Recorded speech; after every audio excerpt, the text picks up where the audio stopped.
You now have picked up a new case, Mr. Arispe. You now stand charged with terroristic threat or a family or a household member. We are going to do probable cause. You have the right to remain silent. Anything you say can or will be used against you. You have the right to have an attorney present. If you cannot afford one will be appointed to you, sir. Officer was dispatched to a residence in response to a family disturbance. The complainant, the defendant's stepmother, stated that the defendant was upset because he was owed money. The defendant told other members of the complainant's family, if they don't have my money by tonight, I'm going to kill them, as well as I'm going to send my people to shoot them up. The defendant also told the complainant directly, if you don't have my money by tonight, you are going to see. A family member of the defendant and complainant stated that he had seen the defendant walking around with a pistol in his pocket, and the complainant knows that the defendant owned several rifles as well. You were on bond for unlawful carrying of a weapon. Did we order him not to have one? Yes, Judge. Regardless, you've picked up a new case. What happens now is I'm going to revoke your bond in the first place and you will stay with me. I will appoint you a lawyer today, Mr. Arispe, so we can talk about how to go forward, but I am ordering you now not to have any contact with these people. Do you understand? Sure. And I'm going to tell you, you pick up a third case, I'm going to go bonkers on the bonds. Do you understand? Sure. I'm going to do everything in my power to protect this public at all cost. All right, goes with you. Do you mind appointing him? No? Yeah, when we get a lawyer. Is it Ally? Ally. Mr. Ally, you're charged with interference with duties of a public servant. This case is now 378 days old. You have been given PR bond after PR bond. I lost my papers at the court. Stop. Please don't say anything. You have the right to remain silent. Anything you say can or will be used against you. I don't think we've even done probable cause in this thing. We're going to do probable cause. You have the right to remain silent. Anything you say can or will be used against you. You have the right to have an attorney present. If you cannot afford one will be appointed to you, sir. Yes, Judge. Okay. Good morning, Alex. Good morning. On November 28, 2023, officer was dispatched to a meet firefighter response call and met with the defendant's mother, who reported to the fire department that she was pushed by her son. The complainant did not feel pain when she was pushed, and the officer was advised that the defendant was locked inside the bathroom. When the defendant walked out of the bathroom, he walked past the officer and stated that he was leaving. The officer grabbed the defendant by his right wrist to detain him for a family violence investigation, and he forcefully pulled his right arm away from the officer. A second officer pushed the defendant onto a bed to detain him. So the defendant sat up and stated, "I will punch you," and then swung at the second officer with a closed fist, but did not make contact. The defendant then ran out of the sliding glass patio door and onto a third floor balcony, where he jumped over the third floor balcony and fell to the ground below, got up and ran away. Approximately 15 minutes later, the defendant was located at a park inside the apartment complex, and the defendant was taken into custody. All right, Mr. Alley, I'm going to find that there's probable cause to go forward with you. How old are you, sir? 21. Now, What do you do for a living? stay at home. You here with anyone today? Are you here with anyone today? Yes, I'm Coming up, Mom.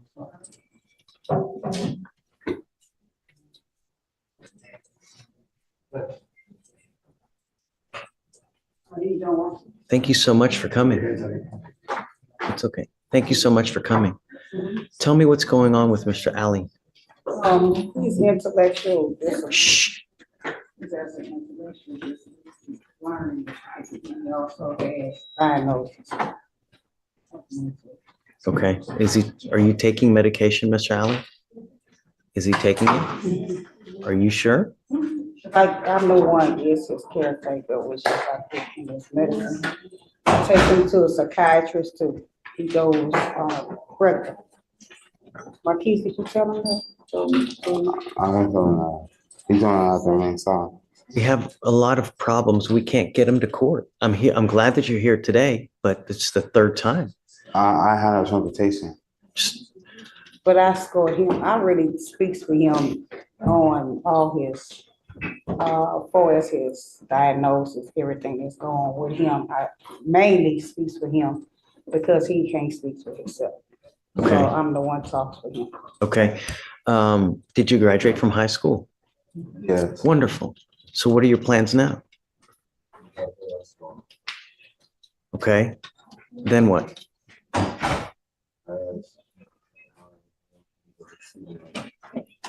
Okay. I'll appoint you guys a lawyer today.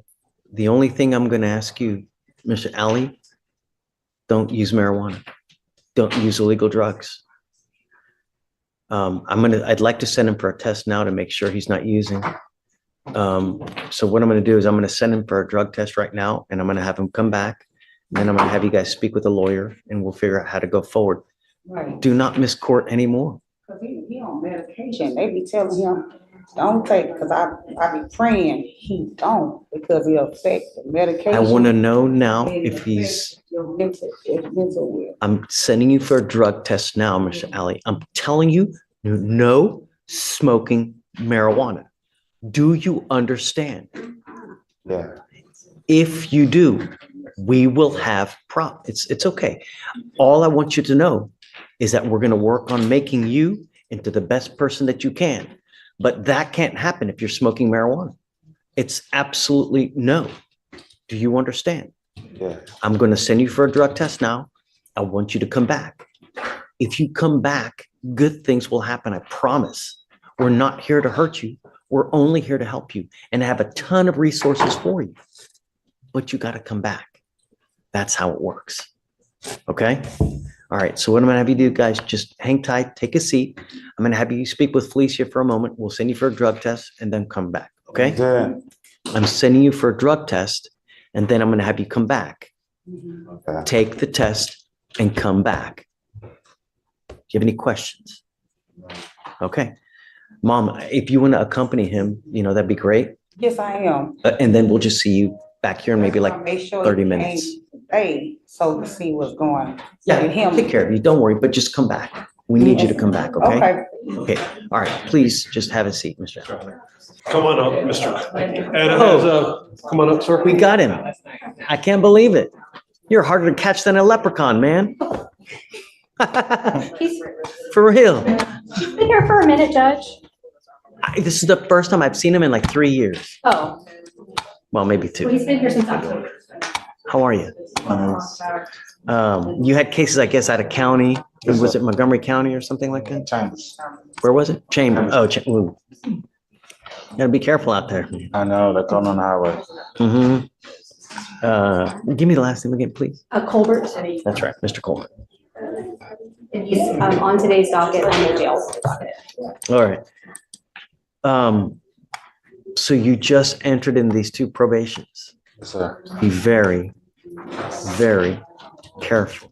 Because there's only so many times that they're gonna bend over to help you out before they send you to prison. So you have to have a halo on your head when you're on 2 felony probations, especially for this, what you got now. Yes, sir. It's not hard. If you're hanging around bad people, they're gonna bring you down. It's just a matter of time. Just break away. Here you're charged with failure to identify oneself as a fugitive from justice. So it's a class A misdemeanor. You're facing up to a year in jail and or a $4,000 fine. You guys have worked out an agreement. They're offering you 30 days in jail, credit for the 118 days that you've already done. This will go on your record. You need to understand from now on with us here in misdemeanor, any more cases that you ever pick up, you're looking at a minimum of 90 days in jail. Yes, sir. Do you understand? Yes, sir. You give up a lot of rights by entering this agreement.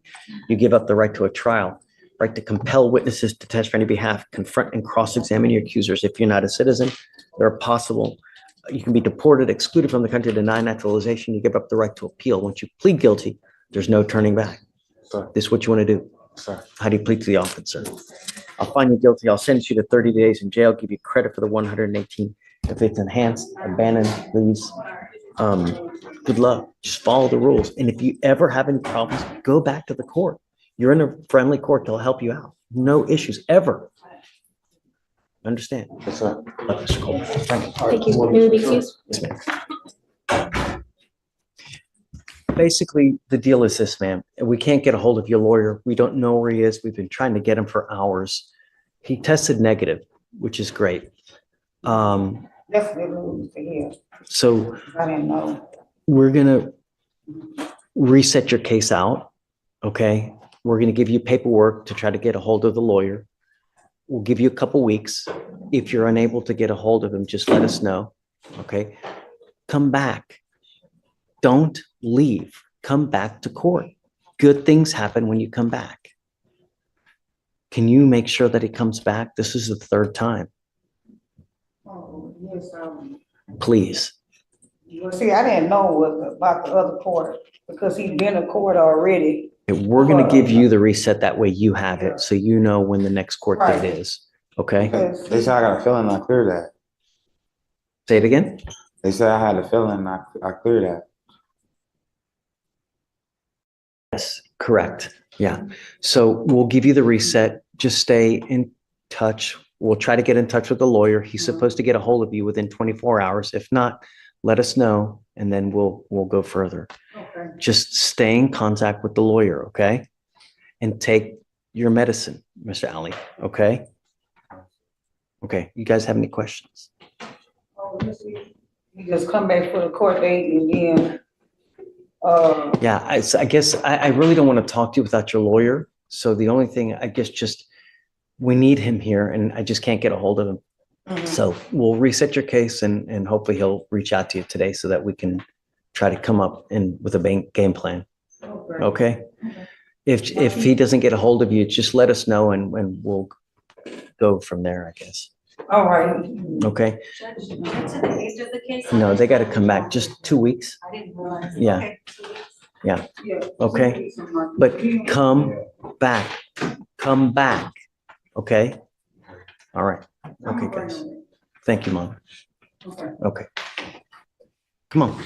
I'm coaching on Nicholas Holland, and basically, we're trying to see what we can get done here.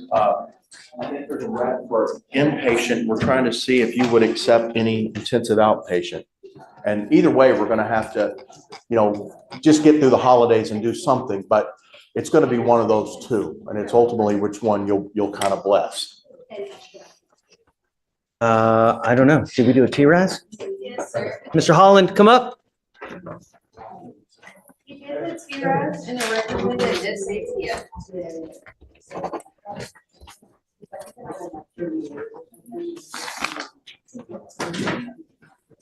This is why we do this beforehand. You know what I mean?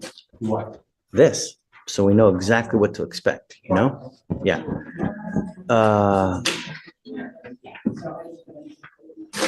I don't know, Tad, why? I mean, we have you evaluated by clinicians for a reason. These people know what they're doing. They've done it 100 times. And they know the best way to move forward with the case. That's why we do it. I cannot tell you how many times we've done a TRAS, we've deviated from what they say, and then we end up in a worse position because something happens. Now, I know you're going to tell me everything is little bunnies jumping in the woods, but you can never anticipate in life what's going to happen. And the problem is how do you deal with the stressors that come in life? Because that's what really defines a person. We all have issues, we all have problems, and they always come at the worst time. But the most important thing is, how do you deal with the stresses when they come? Do you turn destructive, self-destructive? Do you turn destructive in the public, right? Where you do something to endanger the public. That's why we have this. What they're suggesting is inpatient treatment. Say it again? I said, what they're suggesting is inpatient treatment.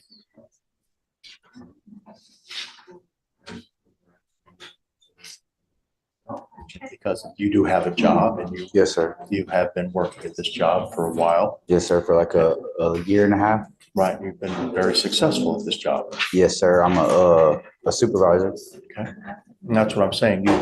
Even before we've done these things, you're already starting to turn things around. Yes, sir. And that's the kind of stuff, tell the judge how you've been turning things around. He needs to hear something to make him think that maybe, at least make him consider outpatient rather than inpatient. Tell him, how your life has changed in the last year and a half. Okay. Well, after I got the scram bracelet that you put on me, I knew that I knew it was like over with the games, the BS and all that stuff. And I just had to do right and do what I'm supposed to do. And I started just doing better at work because I wasn't drinking alcohol no more. Started doing better at work. They moved me up to a supervisor. That's wonderful. Started letting me like manage money, invoices and stuff like that. And I just stopped hanging around the crowd of people that I was hanging around that go out and drink and party a lot. And I've just kind of been staying home or like hanging out with my mom more.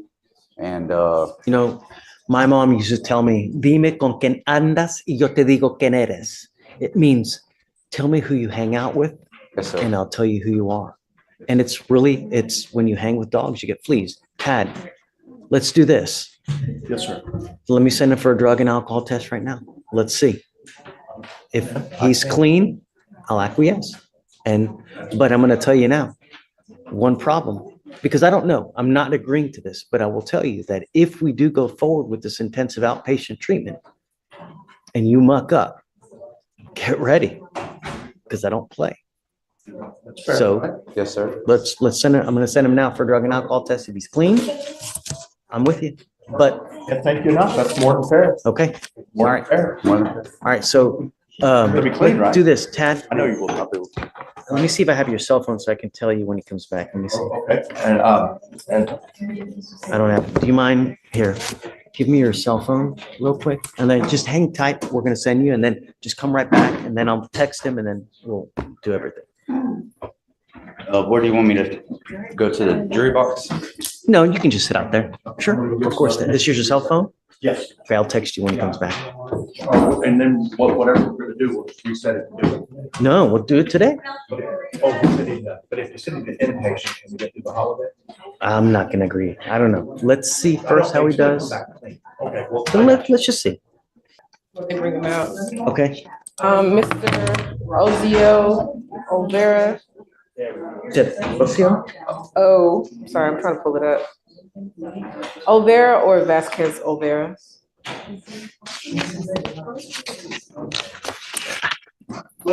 Yeah. Okay. So his, the misdemeanor is Oh, he's not here, is he? he's here, he's back That's there. He told me that he hired, counsel last week, so he's waiting on him to come in and sign on. Mr. Olvera, come up. Or no, just hold on a second. Hold on, Mr. Olvera. Let's do this. Mr. Arispe, I forgot to do something while you were here earlier. And I essentially also wanted to wait for your lawyer to get here. You're on your terroristic threat. I'm entering in what's called a magistrate's order for emergency protection. What that is a court order that identifies Ms. Hernandez Martinez as a protected individual. You cannot commit family violence or an assault against this person. Commit an act in furtherance of an offense under section 42.072 of the Texas Penal Code, which is the stalking statute. You cannot threaten, harass, use another person to communicate a threat or harassing behavior. You cannot be in possession of a weapon or go within 200 feet of the Muskegon Street house. Do you understand? Yes, sir. There's also two other. The only thing I want you to understand is you have not complied with bond conditions. You now, bless you, you now have an order for protection. If you violate this one, the state can and will file a violation protective order, and it's the capital murder of misdemeanors. It's one of the worst cases that you can pick up. It's so bad that if you violate conditions on a VPO, I can have a hearing to hold you at zero bond until these cases are over with. Do you understand? Yes, Your Honor. Heed this warning. You won't get another. Okay? We'll just have you sign it and then we'll put you back.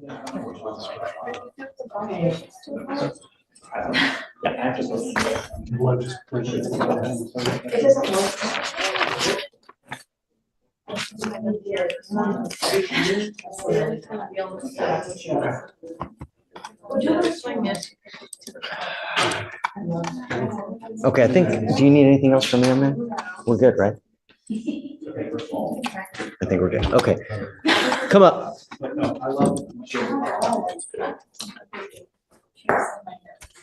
times. See, I wasn't lying. Didn't notice. I gotta go check out.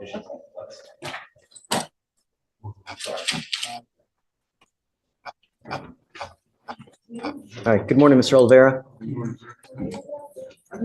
We're not waiting for a lawyer. Your case is 181 days old, and today's the day for you to decide what we're going to do. If you wanted to have a lawyer, that lawyer should have been here today. You've had nearly 6 months to go get a lawyer. And now, on the day of decision, you can't just say, well, I got a lawyer to, no. Today is the day. We need to figure out where we're going with this case. You can either accept the plea bargain offer from the state. If you don't, we're going to set your case for trial. I didn't even know there was an offer already. Well, what's the offer in this case? There's no offer currently on the case. I can speak It's to 180 days. How is there no offer? Ms. Saba and see if she wants to put one on right now. Please. Yes. All right, just go ahead, take a seat. We'll figure it out and then I'll get back to you. If anything, I'll give you a couple days, but I'm not giving you much time. You get the offer today and you get a couple days to figure it out, but I'm not waiting any more than that. Do you understand? Let's see what they offer. Perhaps you have something you like today. Judge, as his current lawyer, the felony is the underlying crime for his misdemeanor. So I would not advise him to take any offer, no matter what it is, so. Okay. Oh, I didn't even know that he had a felony. What's going on with the felony? Your Honor, on the felony, Wow, it's a big time theft, huh? felony either, Your Honor. I can email the felony prosecutor, judge, and see what's going on. They haven't put in an offer yet. I can put in an offer on my case. It's the UCW, but I just need to run it by felony first. And when you email them, see where it's headed. Mhm. Are you gonna put an offer in the case? Well, it's out of the same transaction. What happened? I see it's a big theft. Is it car? So it was an auto theft, Your Honor. Yes. Mhm. Do you want us to read? No, but what's the value? 40,000, 50,000? The value is approximately 56,000. Okay. Yeah, so can you give us a little bit? Let's see what they say. Perhaps they'll give us a little bit of guidance on how they want to go forward and, you know, I'll email them right now. thanks. Hey, I've got a case from a month or two ago. He bonded out and needs bond conditions. you mind bringing them up? Mr. Bledsoe.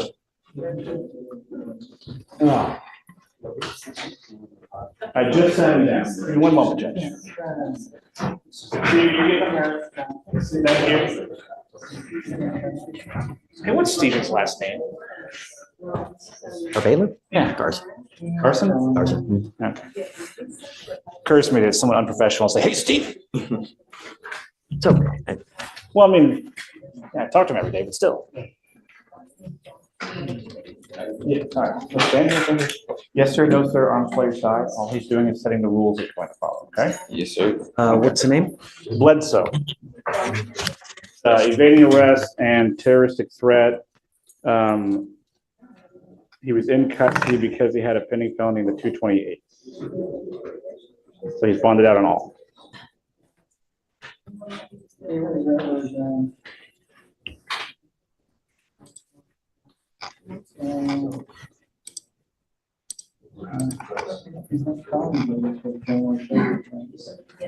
The evading, I think, is 12 yards per the officer.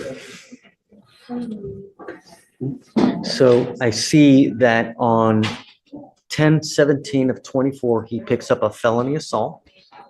And 3 days later, he picks up a terroristic threat, and then he picks up an evading arrest. And they give him PR bonds on these cases? Is that what happened? And He bonded out since his last setting. I didn't check to see if there were PRs or not, Judge. I know that he had to pay money in felony court. yeah, it's just, I'm not down with PR bonds on this. I mean, he picks up 2 new cases if it's the same. Well, hold on a second. Let's not get ahead of ourselves. You've now picked up 2 new cases. You picked up a terroristic threat. You picked up an evading arrest. I will say our cases are the new cases, so I wouldn't call them Alright. new, they're just cases. Well, he picked up the felony, and then afterwards he picked up these 2 misdemeanors. I don't understand why he's coming here in December when he got a bond in October. How on earth is it? He was in custody, I think, on the felony. Oh, I see. Okay, and then he bonded out of the, right, okay. Yeah. Got it. All right. We are going to do probable cause. You have the right to remain silent. Anything you say can or will be used against you. Please, what happened? On October 19, 2024, officers were dispatched to a minor crash at a residential home in Harris County, Texas. The call described a male at the location crashing his motor vehicle, then pulling a gun and was trying to fight people at the location. When officers arrived at the location, they observed people at the location pointing at the defendant. Upon contact with the defendant, the officers introduced themselves as Houston police and told them to stop. The defendant then walked into his residence and came back out approximately 2 minutes later. The officers instructed the defendant to come towards them, but the defendant began to evade on foot from the officer the second time. The defendant ran approximately 12 yards from the officer before placing him in handcuffs. A person search on the defendant revealed he had a prior arrest and an active felony warrant. Upon contact with the complainant advised the defendant was driving up and down the street in his car and crashed. The complainant stated the defendant began to tell the complainant he was going to shoot him and kill him. The complainant advised the defendant then began to reach into his waistband and kept saying he was going to shoot him. The complainant feared for his life and felt threatened by the defendant's statement. I'll say, gun was never found, no charges where the gun were ever filed. They charged him with terroristic threat. They would have charged him with ag assault if the police had believed that a firearm was used.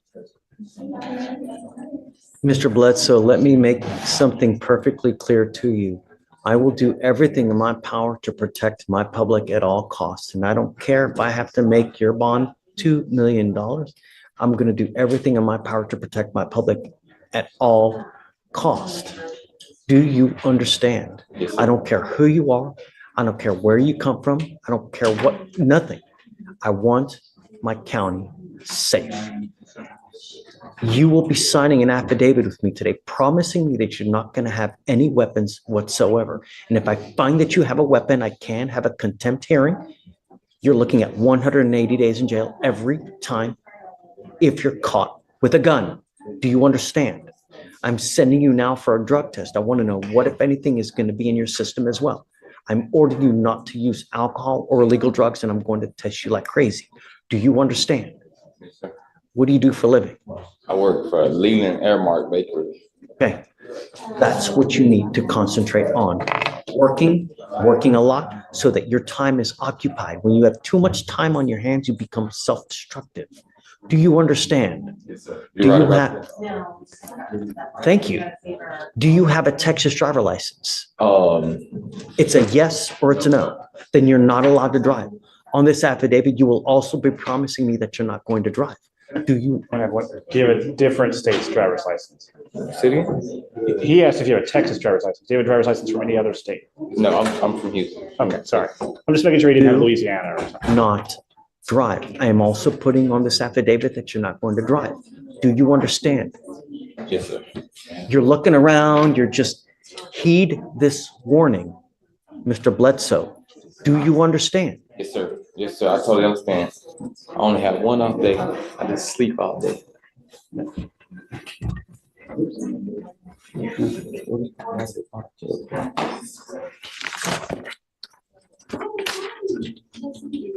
Did he say, did I hear him say that he had an objection? No, most definitely not. He was No. just asking me a question. Okay, No just objections. don't use. Stay out of trouble. You're in enough hot water as it is. You know, the thing is, Mr. Bledsoe, is that a lot of people make very, very poor choices when they're out there in life. And sometimes that choice makes it to where you will live the next 40 years in a 6x9 box. And I'm going to tell you now, I've read have you been to prison before? Nope. I want you to hear me. I've read stuff about what happens in prisons, and it had me in tears. It was as bad as could possibly, if you think of your worst nightmare, it's worse in our Texas prisons. They don't give a rat's behind about you, and you will be passed around like a proverbial doll. It's awful. Believe me, it's not worth it. Don't have a gun. Yes, sir. All right? Thank you, Judge. All right. Judge, did you want the contact I'm referring from as well? Yeah.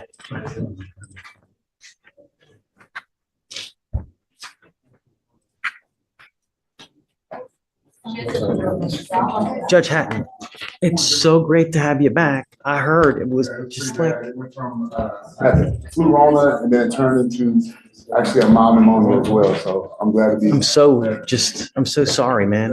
But I'm really happy that we're here, you know, sometimes it's just not fair, you know? It is, you can stand a stack on you at one time. Oh, that's right. All right, you are Mr. Gary Graves? Sure. Good morning, Mr. Graves. Sir, you're charged with evading arrest or detention. You're facing up to a year in jail and or a $4,000 fine. You guys have worked out an agreement. They're offering you a year in jail. I'm sorry, a year. You're facing a year in jail and or a $4,000 fine, but you've worked out an agreement that they're offering you 100 days in jail, credit for the 104 days that you've already done. Is this how you understand it? Yes, sir. You need to understand, Mr. Graves, that this is an enhanceable offense, meaning that if you ever pick up another evading like this, you will be facing a felony charge, years instead of days. Do you understand? Yes, sir. Is this what you want to do? If you go forward with plea, you're giving up the right to a trial. I've done that, right? How do you plead to the offense, sir? Guilty or not guilty? I'm going to find you guilty. I'll send it to the 100 days in jail, give you credit for the 104. Be careful, man. Life's too short. You know what I mean? All right, good luck. And I also have Mr. Trujillo this morning.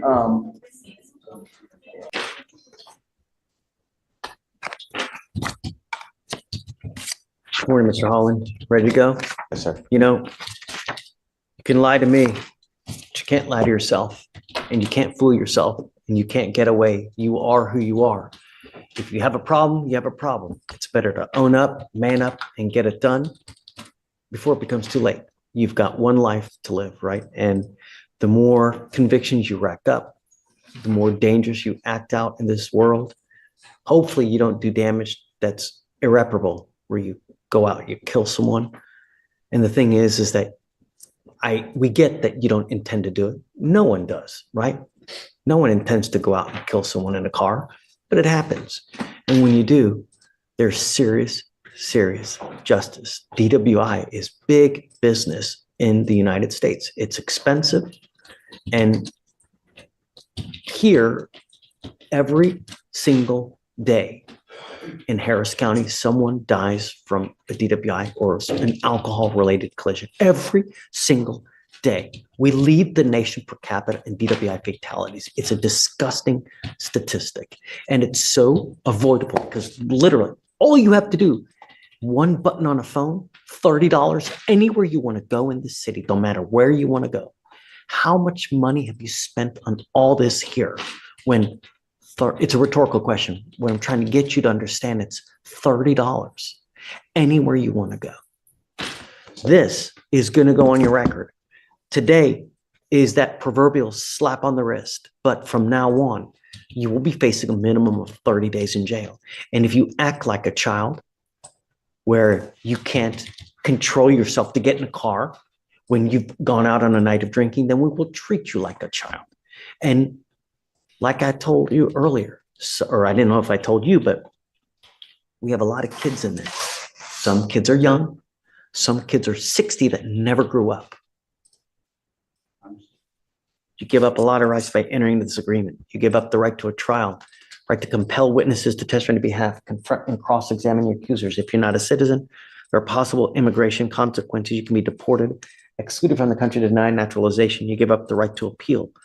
Once you plead guilty to an offense, it will go on your record. It'll be there for the rest of your life. You can never take it off. Do you understand? Yes, sir. Are you sure you want to do this? Yes, sir.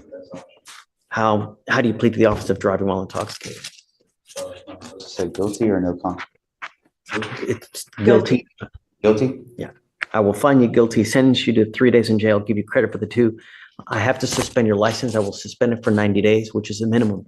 Do not drive. And I'm absolutely serious. Driving on a suspended license is a Class B, just like a DWI. So if you get popped driving, then you're going to be right back over here and things will not go well. You understand? From now on, even if you pick up a suspended license, it's a minimum of 30 days in jail. You understand? Now, I told you DWI is big business.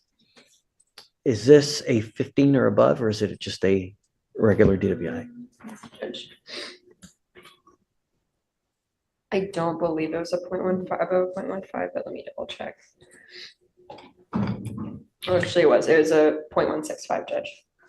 Wow. Is it true or untrue that you had a 0.15? True, True. true. The reason I'm asking you this is because now, instead of a $3,000 surcharge that you will owe to DPS, it's now $4,500 plus court costs of another $400. So it's now a $5,000 bill that you have to foot. And if you don't pay it, you sit in jail 1 day for every $100 that you owe. So I Judge, think that you wanted to tell me something, Ms. Spurlock, right? yeah, so Judge, he is working again. He makes maybe, it's gonna be between $3,000 and $4,000 a month. He does pay his own rent, living expenses.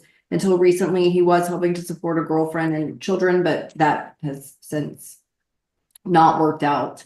Wait, say that again. So that relationship broke off, so he is now Okay. back to supporting himself. But when it comes to finances, he does have some issues where he's not really making that much money.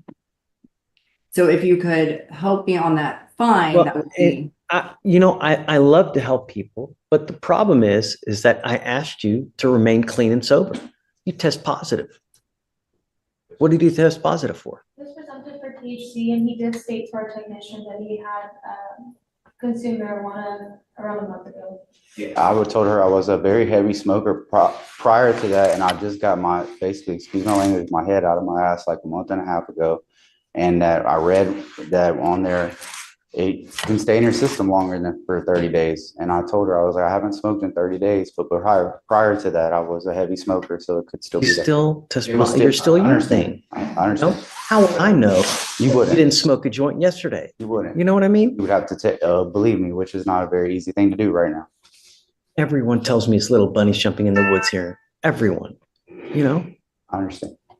I want you to understand, Mr. Holland, that I'm not going to play this game with you again. You come back here with the DWI, it's a $6,000 surcharge, not to mention court costs. You can probably leave here owing around $7,000, not to mention a bunch of jail time. Heed this warning. You won't get another. I will reluctantly waive your cost today, but if you come back here with the DWI, get ready. Do you understand? Yes, sir. Use Uber. It's there for a reason. Yes, sir. All right. Let's see. The 0.15? True to the enhancement. Yeah. No, we don't have it on the information. Oh, is it not pled? Your Honor, it's not pled on the. Because it was probably, I guess, the blood warrant, Judge. Got it. Okay. All right. So just don't do the enhancement then. So you still want to do the 4,000? No, it's 3,000 because it's not. If it's not alleged, then we can't do it. But so the 3,000, we'll waive it, and then with the court costs. All right, bud. Good luck to you. Remember, 30 days in jail from now on. I won't do this again. We'll see. Actions speak louder than words. Yes, sir. All right. Okay. Thank you, Ms. Spurlock. I got to tell you, I was disappointed that you took off. I really was. But you're back. How did we get him? Did he come in voluntarily or did they catch? Your Honor. Yeah. I'm assuming it wasn't right. We're going to keep at it. I'm not letting you go, Mr. Frazier. I'm going to keep you until, we make you the best person that you can absolutely be. You can't continue. The only thing you're doing is you're killing yourself. It slowly, life ravages your body. The more destruction you do to it, you're only making things worse. Life doesn't get better when you age, and you can just continually destroy it. I hope that you get it before it becomes too late. Some people, it's like children, right? Some children mature, some children never mature. They're 60 years old in there and they've never matured. You want to party? Great. Do it responsibly. Don't hurt others. But at some point it's going to stop, right? If you want to drink, okay, hey, yeah, but you got to be responsible with anything in life. When you don't, I'm keeping you till the end. We're going to make this work one way or the other, Mr. Fleischer. So they've worked you out a great deal. All you have to do is go back. They'll dismiss the felony. You're looking at 2 to 10 in the penitentiary. But I'm going to tell you now, if it happens again, what's the likelihood of the same thing happening again, of them dismissing a felony? So heed the warning. They just caught him out there on Alex. I don't have any information besides seeing the warrant returned unexecuted, so it doesn't seem like he was arrested on anything. We wish you the best of luck. Stay there. Don't go. Okay? All right, Mr. Fleischer. Good luck. Thank you so much, Mr. Booker. Good morning, Mr. Trujillo. Sir, you were charged with terroristic threat of a family or household member. You're facing up to a year in jail and or a $4,000 fine. We are going to do probable cause. You have the right to remain silent. Anything you say can or will be used against you. You have the right to have an attorney present. If you cannot afford one, one will be appointed to you, sir. Yes, Judge. December 3rd, 2024, officers were dispatched to a disturbance at a residence in Harris County, Texas. The officers were advised that the complainant had been threatened by the defendant who was still in the apartment. The complainant stated that he was in his apartment when his roommate, the defendant, came banging on the door. The complainant stated that the defendant was going to open the door, and the defendant made his way in with a stick or a bat and began to threaten him by stating he was going to kill him. The complainant then stated that he was in fear for his life due to the defendant's past aggressions toward him. Any drugs or alcohol? Any indication? No, Your Honor, there's no indications of drugs or alcohol. Okay. Mr. Trujillo, I'm going to find that there's probable cause to go forward with your case. Please don't talk to this person anymore. I'm making it a condition of your bond. You're not living with him now, are you? No, sir. Nowhere near. I'm gone from there. Right. There's a protective order that's been issued in this case. You got to get to know it. If you violate this protective order, the state can and will file a violation of a protective order against you, and things will go sideways real quick. So we're not asking for much. Just don't have any contact with him. Don't have any weapons, and just be nice. Yes, sir. Do you understand? Are you working? Yes, sir. What do you do? I'm an insulator. You're an insulator? Yes, sir. What do you insulate? We insulate hot pipes, boilers, all stuff from the Navy base. What kind of money do you make a month? Right now I'm at unemployed because I lost. I was asking if you're employed. Oh, no, I work on and off on part-time. And right now I'm kind of off right now because of the fact that I went to jail that day. Let you off? Okay. You want to apply for an appointed lawyer? Yes, sir. Okay, we're going to give you an application. Don't pick up any new cases. Yes, sir. Be good while you're out there. That's all we're asking. You understand? All right, I'll have you fill out the application. Steve is going to get it to you. I'm going to have you sign a reset with Victoria. We're going to have you take a seat. I need to get bond conditions. We need you to sign it. And then I'll have you talk to a lawyer here momentarily. Yes, Okay? sir. All right. Good morning, Your Honor. Hey, bud, what's up? Yes, I was approaching on behalf of William Spencer regarding bond and bond condition. Page 42. 30 days.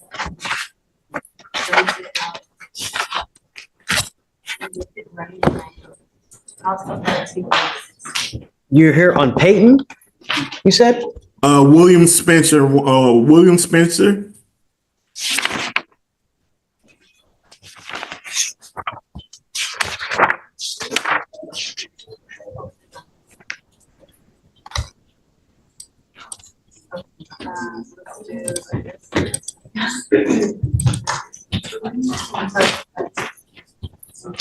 Okay, we need to set a bond.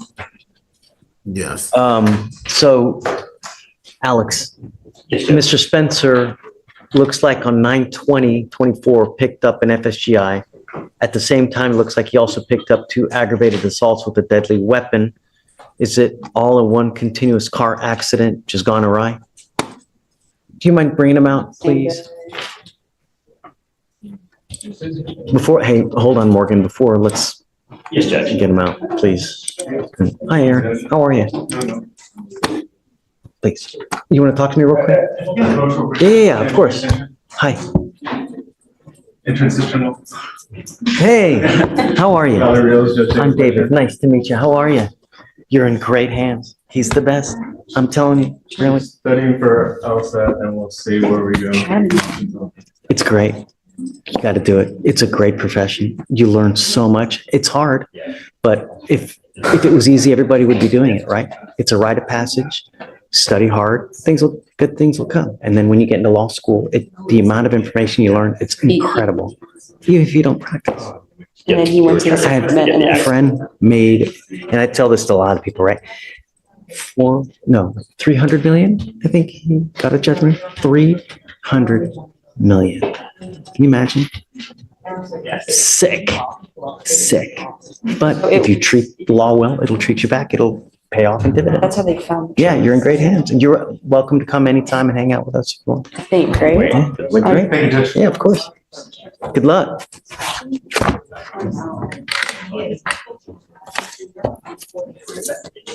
Yes, and then they saw him, and they're like, Yes, so oh, so look, the you were involved in this, yeah. Yeah, so the FSGI was on 9:50. Jesus, Yes. okay. Morning, Mr. Spencer. How are you? It looks like you have picked up a failure to stop and give information, which is essentially leaving the scene of an accident. You're facing up to 6 months in jail and or a $2,000 fine.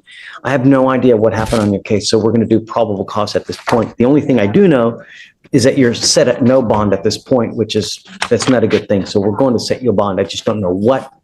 And I do know that it looks like out of the same transaction, you picked up also 2 aggravated assaults with a deadly weapon. Those are each set at 150,000. So with that in mind, please. Yes, Judge. Mr. Spencer, before they read this, this is your attorney, Alan Williams. Do not say anything. Just let them read the probable cause, okay? Yes, Judge. On September 18, 2024, officers were dispatched to a suspicious person call in Harris County, Texas. The officers were investigating and noted the vehicle involved in an aggravated assault matched the description of a truck in a hit and run case. The officer observed a blue Sierra parked on a construction site and observed the Sierra to have a broken right front headlight. The officer ran the license plate and learned the truck was listed as a suspicious vehicle in a failure to stop and give information. The officer met with the owner of the Sierra, the defendant, and the defendant stated he is the owner of the blue Sierra and that he is the only one that drives the truck. The defendant stated that on September 15th, his daughter used the truck and told him she was involved in an accident, but did not give any information to the other driver. The officer spoke with the complainant who stated that on September 15th, he was parked at a gas station and he was pumping gas when the defendant struck his vehicle on the front driver's side. The complainant stated the defendant drove away, sideswiping his vehicle, and the complainant called 911 and followed the defendant as he drove away to a nearby gas station. The complainant stated he observed the defendant almost strike a building while driving in front of the gas station, and the complainant remained in visual contact of the defendant and watched him exit the vehicle and enter the gas station, stumbling while almost falling over while walking. The complainant stated the defendant remained in the store for about 10 minutes before leaving the store, and that the driver of the truck was a white male, and the complainant stated the defendant caused $3,000 worth of damage to his vehicle. And the officer reviewed surveillance video from the gas station and saw the defendant as the only occupant of the vehicle. Okay. What happened with the ag assaults? So it was, right. I believe that when the officers were called for the FSGI, when they were called to that place, I think it was an apartment complex or construction site. They, I think, noted that that was the vehicle that the suspect in the ag assault had been driving at the time of the ag assault, because the ag assault occurred at an apartment complex. I think that's how they connected them. Yes. Yeah. So that's how they, I guess, connected this defendant, What was but it it? wasn't out of the same transaction. Was it though? Did he hit someone with the car? No, Judge. So the officers were dispatched to an apartment complex. The complaining witness or a witness stated the defendant was firing a gun while out of the vehicle. Officer spoke with the complaining witness age 13, who states that he was walking with friends and observed a Hispanic male sitting in a truck parked on a street arguing with a black male inside the apartment complex in the gated area in Harris County, Texas. Complaining witness stated he observed the male in the truck pull a handgun and start shooting in his general vicinity. The complaining witness was struck in the knee, requiring medical treatment. I believe a different complaining witness states that he and his friends were near the pool area of the apartment complex and heard gunshots and started running and realized that I guess their friend had been shot in the foot. But yes. Okay. Do you guys have a recommendation as to a bond? We're gonna ask the bond be set at $10,000, Judge. You hear that, Alan? Yes, Your Honor. Given the circumstances, that would be a good one. You're in agreement then? Yes, Your Honor. He's currently on a parole hold as well. And his current bond at the felony level is, I think, set at $150,000. Right. So there is a parole hold. So I guess this doesn't, I was going to do a no driving affidavit, but I mean, don't drive. You know, there are happy drivers and then there are people who are not happy drivers, right? Just don't drive, please. All right. We'll set your bond at, Mr. Spencer, I'll set your bond at 10,000. If you bond out, you must come here. Well, I guess you can't bond out. He's got a blue warrant, right? You know, what's he on parole for? Do you know? NCIC. Yeah, Judge, sorry. There's a little bit of criminal history. Aggravated robbery. Okay. Thanks. But just know, you know, I don't know what's going to happen, but if you do somehow get out, please come back here for the next business day for bond conditions. But as a condition of your bond, I'm ordering you not to drive now, regardless. Yeah. Okay. So what we'll do is I guess we'll wait it out to see what happens upstairs. We'll just keep this rolling with that. And at some point, something will happen and then, you know, but yeah. All right. Good luck, Mr. Spencer. All right. Thanks. Thank you, Your Honor. Also, I want to. So hold on, let's get you a date. The felony is set for 1/8. You want to do the next day? Yes, Your Honor. That'd be great. Okay. All right. Good luck, Mr. Spencer. Thank you, Your Honor. You requested the 21st. Oh, yeah, of course. If that's, you want the 21st or do you want the next day? Whatever you want, Alan. The next date would be fine. What day? Yeah, that's the 9th, 1/9. It's a Thursday. 1/9? 1/9, yeah. Mr. Patlan? Yes, sir. Sir, you're charged with driving while your license is suspended. You're facing up to 6 months in jail and or a $2,000 fine. We are going to do probable cause. You have the right to remain silent. Anything you say can or will be used against you. You have the right to have an attorney present. If you cannot afford one will be appointed to you, sir. On December 2nd, 2024, officers were dispatched to a minor accident on Sam Houston Parkway. Upon arrival, the officer met with both parties of the accident as well as a witness. The witness advised that there were minor disturbances on scene in which a knife was brandished by the defendant who was parked across the street from the accident. The officer identified the defendant and discovered he had a mandatory suspension on his driver's license for a second DWI. And the defendant advised that he had still been driving for work. He had personal business despite having personal knowledge of the suspension. The defendant stated he was driving from San Antonio and was only waiting for his coworker who was involved in the accident. Does he have an open DWI right now? Does not appear so, Your Honor. It appears that the last DWI he had was in 2019 out of Bexar County. Bear County, yes, Your Honor. Okay. Mr. Patlan, I want you to understand one thing. I'm going to find that there's, so wait a second. Someone saw him driving or did the officer see him driving? Because I didn't. He admitted that he had been driving for work. And he admitted to having personal knowledge of suspension as well. Did anyone see him driving?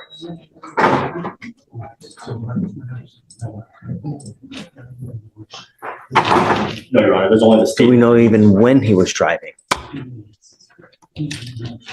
There was an accident. That's what dispatch involved. And then he. Okay, so, okay, so.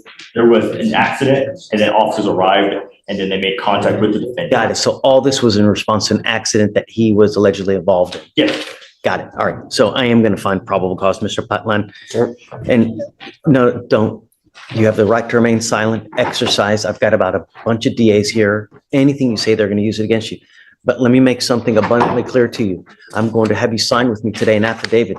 This is a promise that you're making to me that you're not going to drive. I don't care what is going on in your life. When we mean no driving, we mean no driving. I don't care if there's a burning building and you have to save 50 kids.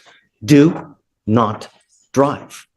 If you do, I can have a contempt hearing facing up to 6 months in jail and a $500 fine every time you drive. Do you understand? I don't care what your excuse is. You cannot justify at all any reason. If you want to drive, go get a license, get liability insurance, and then we can talk. But until that point, I will even do this.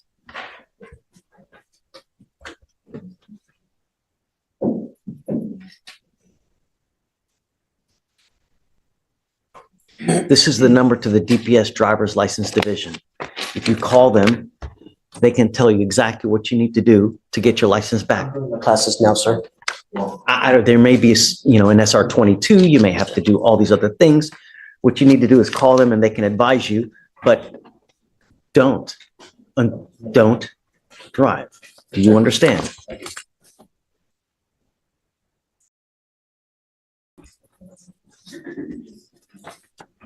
And Your Honor, I do have to make a correction. After reading the full DIMS, the defendant was parked across from the accident. It was his coworker that was involved in the accident. He was parked across, Your Honor. And I do apologize. After reading the complete DIMS, the officer wrote that the defendant was parked across the street from the accident, and he made a statement that he was waiting on his coworker who was in the accident. No one sees him driving. He was just parked across the street. No, no. Really? He made the statement that I get it. he was in the vehicle and he made the statement. I took a shower today. No, I mean, you just make a statement. I mean, no, there's no proof. To having knowledge of the suspension, and he was in the vehicle parked across the street. But no one sees him driving? He did make a statement. No. All right, I'm going to find no probable cause. Sir, be careful. I will. We have enough. I understand. All we're asking you to do is follow the law. It's really not hard. Give them a call. They can tell you exactly what you need to do. That's the way we do things, right? All right, sir. Just hang tight for me, okay? Thanks. Good morning, Mr. Bolden. Good morning. Sir, you're charged with criminal trespass. You're facing up to 6 months in jail and or a $2,000 fine. You guys have worked out an agreement. They're offering you 3 days in jail, credit for the 7 days that you've already done. Is this what you want to do, sir? Yes. Yes, sir. Yes, sir. You understand that you're pleading guilty, right? Yes. You understand it's going to go on your record, right? Yes, sir. You need to understand from now on, you are facing a minimum of 30 days in jail for any new cases that you pick up. You understand? Yes, sir. You give up a lot of rights by entering into this agreement. You give up the right to a trial, right to compel witnesses to testify on your behalf, confront and cross-examine your accusers. If you're not a citizen, there are possible immigration consequences. You can be deported, excluded from the country, denied naturalization under federal law. You give up the right to appeal. Once you plead guilty, you cannot change this or undo this. You still want to do this? Yes, sir. You know, Mr. Bolden, if you come back, good things happen. It's not hard, you know? Just don't say anything now. For future reference, when you come to court, good things happen. Everybody works here is amazing. You know what I'm saying? Fell into a pier. Yes. Come back. Good things will happen for you. Yeah. How do you plead to the offense of criminal trespass? Guilty or not guilty? Guilty. I'll find you guilty. I will follow the agreement. I'm going to roll your court costs so you won't owe anything. Good luck to you, sir. Okay, All thank right. Thanks, Carl. Mr. Bolton, Sure. All right, Judge, page 2, Albaran. I'll read all, Marcos case.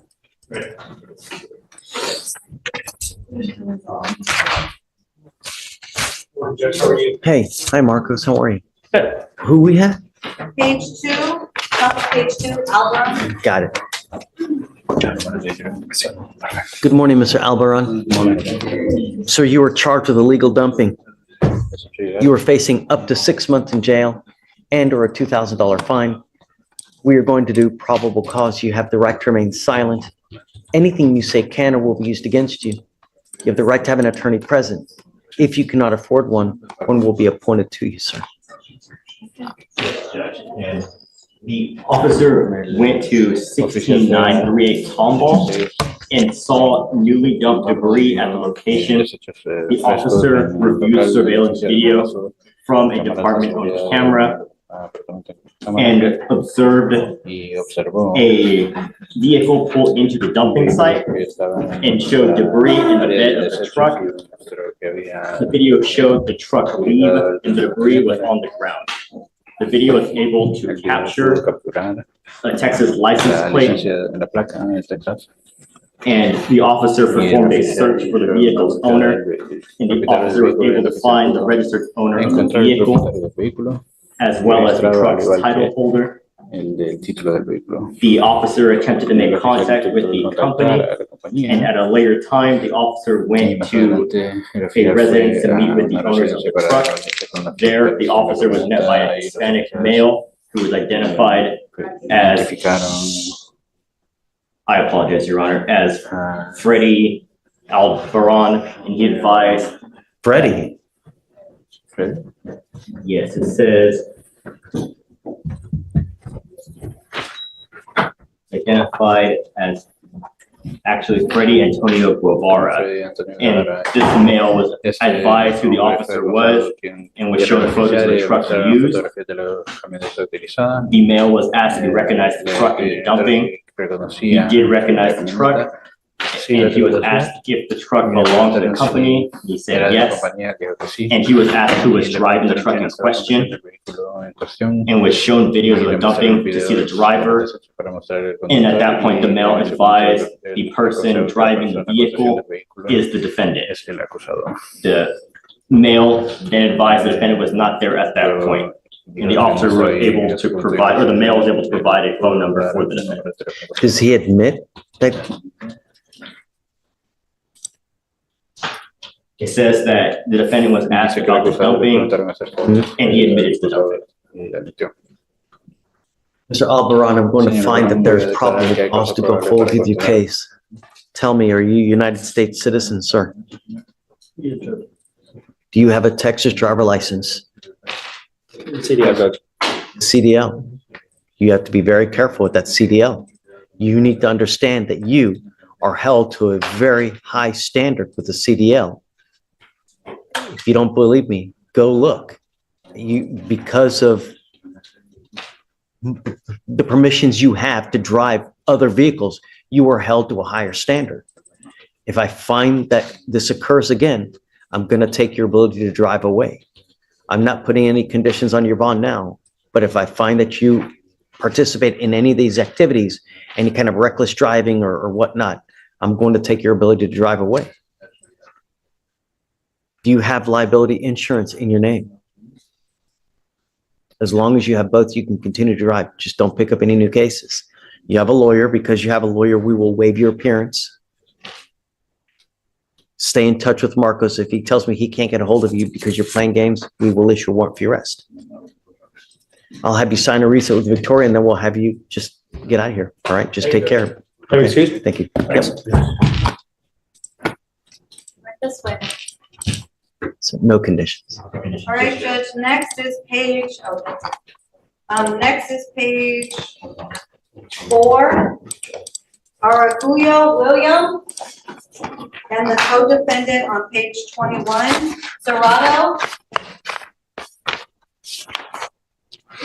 Judge, is there state's bond conditions on this one? No, no condition. So you said, what was it first? Page 4. Page 4. All right, got it. Top of page 4. You were charged with criminal mischief. You are facing up to a year in jail and or a $4,000 fine. We're going to do probable cause. You have the right to remain silent. Anything you say can or will be used against you. You have the right to have an attorney present. If you cannot afford one, one will be appointed to you. Your lawyer is here with you on Zoom so that you know you're not alone. Yes, Judge. On June 24th, 2020. Hold on. Yes, Judge.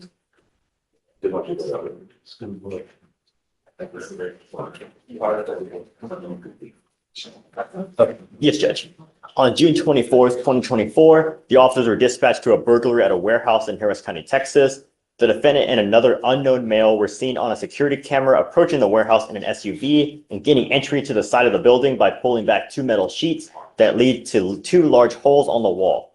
The complainant estimated the damages to be valued at approximately $800, and the complainant stated the defendant broke into the property to attempt to retrieve items that belonged to him. The complainant stated to have filed a civil lawsuit against the defendant for not paying rent. Say it again? The complainant filed a civil lawsuit against the defendant for not paying rent, and that the complainant was there to obtain property. Or the defendant. Mr. Gibson, I'm going to find that there's probable cause to go forward with the case. I'm ordering you as a condition of your bond not to have any contact with the complaining witness in this case. Don't go back to this location. Do you understand? If you pick up a new case, if you go back to this location, I'm going to revoke your bond and put you in jail. No more PR bonds. Okay. Now you have a lawyer. Because you have a lawyer, I will waive your appearance, but it is your responsibility to stay in touch with Mr. Cedillo. JP, have you filed an attorney of record? No, Judge, it's brand new. I'll get that done today, Your Honor. Please. Judge, I know you found PC, but just can you indulge me and can I just hear how how my client was identified? I did not hear that. Surveillance video. Yes, Judge. Okay. That's what they say. I mean, is there any description that it was him, or did anyone say that it looked like my client or anything like that? Did the officer look at the surveillance footage? Yes, the DIM states explicitly that the defendant is seen on security camera coming onto the property. Okay, we'll take a I look mean, at if you get the video, it shows something different, come back. I'm always ready to entertain anything at a later time, you know? Of course, Judge. So, Thank you. but until that time, don't pick up a new case. Don't go back. All right, so Vic, you want to give me a date? Yes, Judge, how is March 25 through the 27th? Let me see, Judge. Judge, was that state's bond conditions? Yeah. Okay. Judge, March 25 will work. Yes. Okay, jurors. Okay, so for now, I'll have you sign a reset. We'll have you take a seat while we get your bond condition. We'll have you sign it, and then you'll be free to go. Okay? Thank you, Your Honor. Mr. Caldwell, you're charged with possession of marijuana. You're facing up to 6 months in jail and or a $2,000 fine. We're going to do probable cause. You have the right to remain silent. Anything you say can or will be used against you. You have the right to have an attorney present. If you cannot afford one, one will be appointed to you, sir. Yes, Judge. On January 13th, 2025, the officer observed the defendant's vehicle traveling 35 miles per hour in a 20-mile-per-hour zone on Pine Dust Lane. A traffic stop was initiated, and the officer made contact with the defendant, the driver of the vehicle, and the defendant was not wearing a seatbelt. The officer further observed an odor of marijuana and asked where the marijuana was located. The defendant stated the marijuana was located in the back seat. The defendant gave consent to search the vehicle, and the officer found a clear plastic sandwich bag with a green leafy substance in the back seat and a glass container with a green leafy substance. The total weight was 0.921 ounces. Okay, Mr. Caldwell, I'm going to find that there's probable cause to go forward with your case. Have you looked to see if he has a license? It's not eligible, Your Honor. Okay, you're not allowed to drive. If you don't have a license, do not drive. Do you understand? If you go get a license, if you get insurance, come back to me. I'll take this restriction off. That's your only condition. Don't get in trouble and don't drive. Do you understand? I'm going to have you sign an affidavit, which is a promise you're making to me. That's the only condition, Mr. Caldwell. Don't drive. Now, you have a lawyer. Remain in contact with him. I'm going to waive your appearance. You don't have to waste your time coming to court, but you must stay in contact with him. If he tells me he can't get in contact with you, I will revoke your bond. Just don't pick him a new case and be good. All right? Come on. Thanks, Mr. Cole. Ms. Newton, you now stand charged with 2 more cases. You're charged with another theft case. You're also charged with failure to identify oneself to a peace officer. You are facing up to 6 months in jail and or a $2,000 fine. On both of those cases, we are going to do probable cause. You have the right to remain silent. Anything you say can or will be used against you. You have the right to have an attorney present. If you cannot afford one, one will be appointed to you, ma'am. Yes, Judge. On January 17th, 2025, the officer was dispatched to JCPenney's regarding a theft or shoplifting. The officer made contact with the complainant, a loss prevention employee, who stated the defendant, Newton, and a co-defendant, Woods, entered the store, selected several items, put the items inside a personal bag, and exited the store, passing all points of sale without paying for the concealed items. The complainant stopped the defendants outside and escorted them back to the loss prevention office. While at the office, the defendant identified herself as Christiana Ray to the officer. An AFIS search came back to reveal the defendant's real name with an outstanding warrant out of Harris County, Texas. The total value for the items was $268. She has a theft from December of 22, a theft from June of this year, of last year, and now 2 more cases. Was she on bond for either of these cases when she picked up the 2 new cases? Let me see, Your Honor.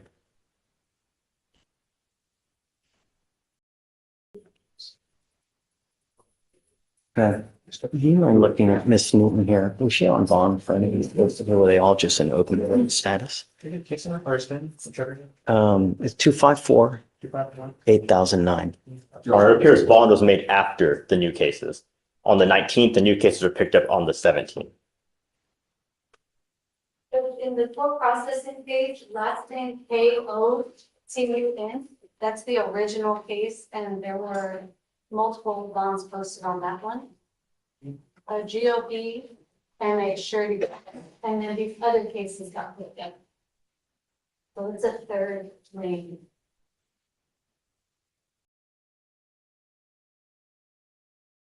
On the 251, it appears she posted bond only one time on the 19th of this month. On the 243,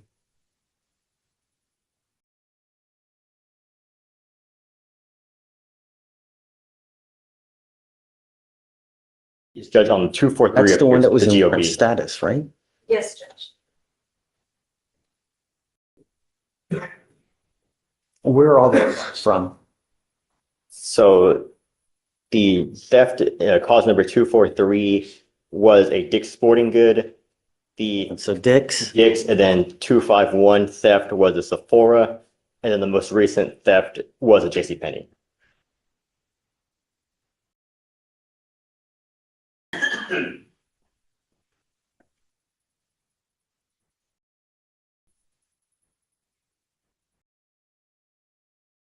Miss Newton, Miss Williams, I'm going to find that there's probable cause to go forward with the case. I'm now putting a monitor on your ankle so I know where you are at all times, and you are forbidden from going to JCPenney, any JCPenney.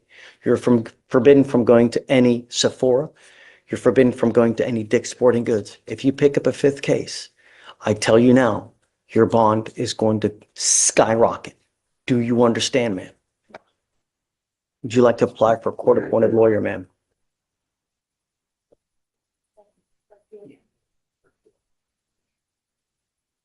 Okay. I'm going to have you sign a reset with Victoria. After that, you'll get with Felicia for your bond conditions. Do not pick up the 5th case. I'm telling you now. I don't know what you're doing, but you pick up another case. You're also not to hang out with the other person, the co-defendant in this case as well. Do you understand? So can you reach out to the MAC for her, and then she'll have conditions with Felicia? Okay, please, ma'am. Morning, Mr. Price. Sir, you're charged with 2 cases. You're charged with assault of a family member. You're also charged with a garden variety assault. On both of those, you're facing up to a year in jail and or a $4,000 fine. We're going to do probable cause. You have the right to remain silent. Anything you say can and will be used against you. You have the right to have an attorney present. If you cannot afford one will be appointed to you, sir. Yes, Judge. The complainant, Terrell, and the defendant were in a previous dating relationship. The defendant followed complainant Terrell into a bathroom of a bar and began to slap complainant Terrell multiple times in the face, struck complainant Terrell with a closed fist multiple times in the face, and grabbed complainant Terrell by the throat, but did not impede breath. The defendant would not allow the complainant to leave, and complainant Asher, friends with complainant Terrell, walked into the bathroom. The defendant struck complainant Asher in the face with a closed fist. Who? So complainant Terrell is the AFM and complainant Asher is the ABI. Terrell, is that a... That is a dating relationship. Got it. Okay. Mr. Price, I'm going to find that there's probable cause to go forward on both of your cases, and I'm ordering you not to have contact with either person. Do you understand? On the family member case,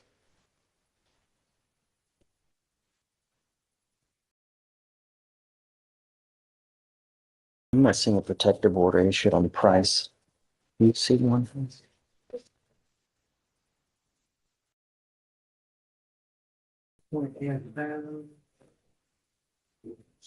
I don't see one file there. Okay. I'm entering now what's called a magistrate's order for emergency protection. This is a court order that identifies Ms. Terrell as a protected individual. You cannot commit family violence or an assault against this person. Commit an act in furtherance of an offense under section 42.072 of the Texas Penal Code, which is the stalking statute. You cannot threaten, harass, use another person to communicate a threat of harassing behavior. You cannot be in possession of a weapon or go within 200 feet of the Pierwood Drive house. Do you understand? If you violate this court order, the state can and will file a violation protective order against you. It's one of the worst cases you can pick up. So you're also not to have contact with the complaining witness in the assault case and not to be in possession of weapons as well. We're going to file these conditions. You'll need to sign it. Did you need a court-appointed lawyer today, Mr. Price? Okay. You can reach out to the MAC. I've got an application on file. I'm going to have you sign a receipt, Victoria. We'll have you take a seat in the jury box while we get all your bond conditions. You'll sign it, and then we'll provide your lawyer here momentarily, sir. Please. Mr. Randolph, you're charged with tampering with a government record.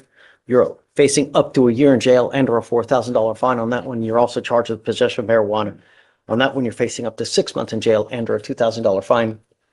We're going to do probable cause. You have the right to remain silent. Anything you say can and will be used against you. You have the right to have an attorney present. If you cannot afford one, one will be appointed to you, sir. Yes, Judge. On January 13th, 2025, the officer observed the defendant's vehicle bearing a temporary buyer's tag with an expiration date of December 25th, 2024. The officer ran the expired buyer's tag through NCIC and observed the license plate to not be registered to any vehicle. A traffic stop was initiated and the officer made contact with the defendant, the driver of the vehicle, and the front seat passenger. The defendant admitted to having printed the buyer's tag himself and putting it on the back of the motor vehicle. The defendant stated he printed the buyer's tag at UPS or something. The officer observed a strong odor of marijuana, and the defendant admitted to smoking earlier that day. A PC search of the defendant's person and vehicle were conducted. The officer located a small plastic bag containing a green leafy substance known to be marijuana based on training experience in the defendant's front right pocket, and a clear plastic bag containing marijuana in the center console of the vehicle. The weight was 0.3 ounces. All right. Mr. Randolph, I'm going to find that there's probable cause to go forward on both of your cases. You look up to see if he has a... It's not eligible, Your Honor. You're not allowed to drive. I don't care what's going on in your life, Mr. Randolph. You will be signing an affidavit with me today, promising me you're not going to drive. If I find that you do, it's not going to go well for you. Do you understand? If you want to drive, go get a license, get liability insurance. If you can show me that you have both of those things, I'll take this restriction off. But I'm going to tell you now, if I find that you do, it's really not going to go well for you, sir.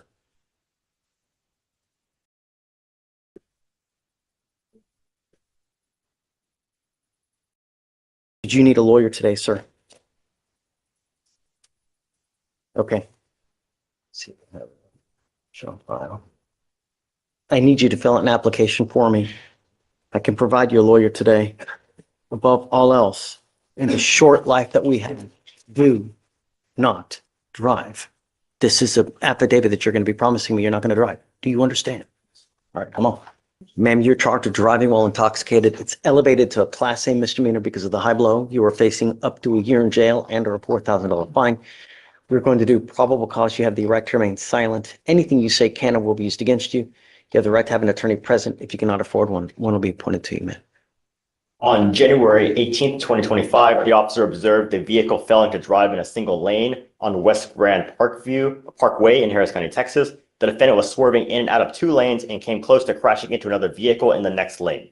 A traffic stop was conducted, and the officer made contact with the defendant, the driver of the vehicle. The officer observed disorientation, a moderate odor of an alcoholic beverage, and slurred speech. The defendant could not provide ID or insurance, and the officer observed an open container of alcohol on the floorboard next to her feet. The defendant stated she had not consumed alcohol, and the officer observed slow movements and unsteadiness on her feet. Standard filter brightings were conducted, HGN 6 out of 6, walk and turn 8 out of 8, one leg stand 2 out of 4. The defendant was read the DIC and consented to breath. The results were 0.290 and 0.294. So are you telling me that she had alcohol in the car while she's driving? There was an open container on the floorboards. Did you put any other indicators like it's cold? Or No, Your Honor. Ms. Keys, I'm going to find that there's probable cause to go forward with the case. I'm ordering you as a condition of your bond not to consume alcohol, illegal drugs, or unprescribed controlled medication. Do you understand, ma'am? I'm going to randomly test you. If I find that you're using, I will revoke your bond, put you in jail, ma'am. No more PR bonds. Have you run your license? Alex, I'll run it right now, Your Honor. please. And any prior DWIs? There are no priors, but there is a pending one out of Austin County, it appears. She has a pending DWI in Austin County? Yes, Judge. I'm ordering you as a condition of your bond not to drive any vehicle whatsoever for any reason. You will be signing an affidavit with me today promising me that you're not going to drive. If I find that you do, I can have a contempt hearing every single time you drive. It's an offense in and of itself, punishable by up to 6 months in jail and a $500 fine every single time. I am now going to put an ankle monitor on you so I know that you're not consuming, and I'm also giving you a curfew of 7 p.m. to 7 a.m. On your other ankle, you're going to get a GPS monitor. Stop. I don't want you to talk about the case. I can provide you a lawyer today, but if they're telling me that you have an open DWI and now you picked up another one, I have a big problem with that.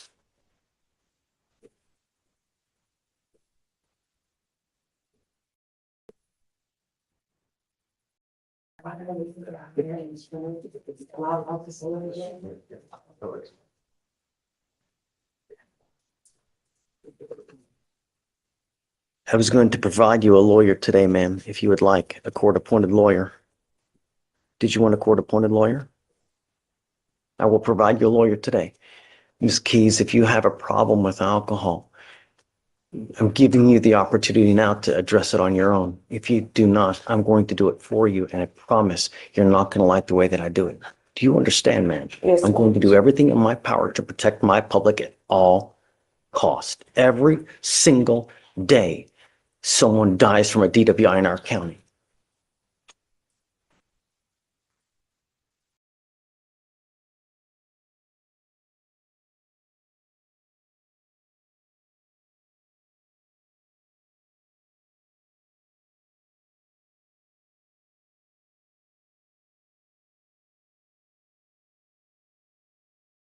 I need you to fill out an application for me, or you know what? Hold on a second, maybe.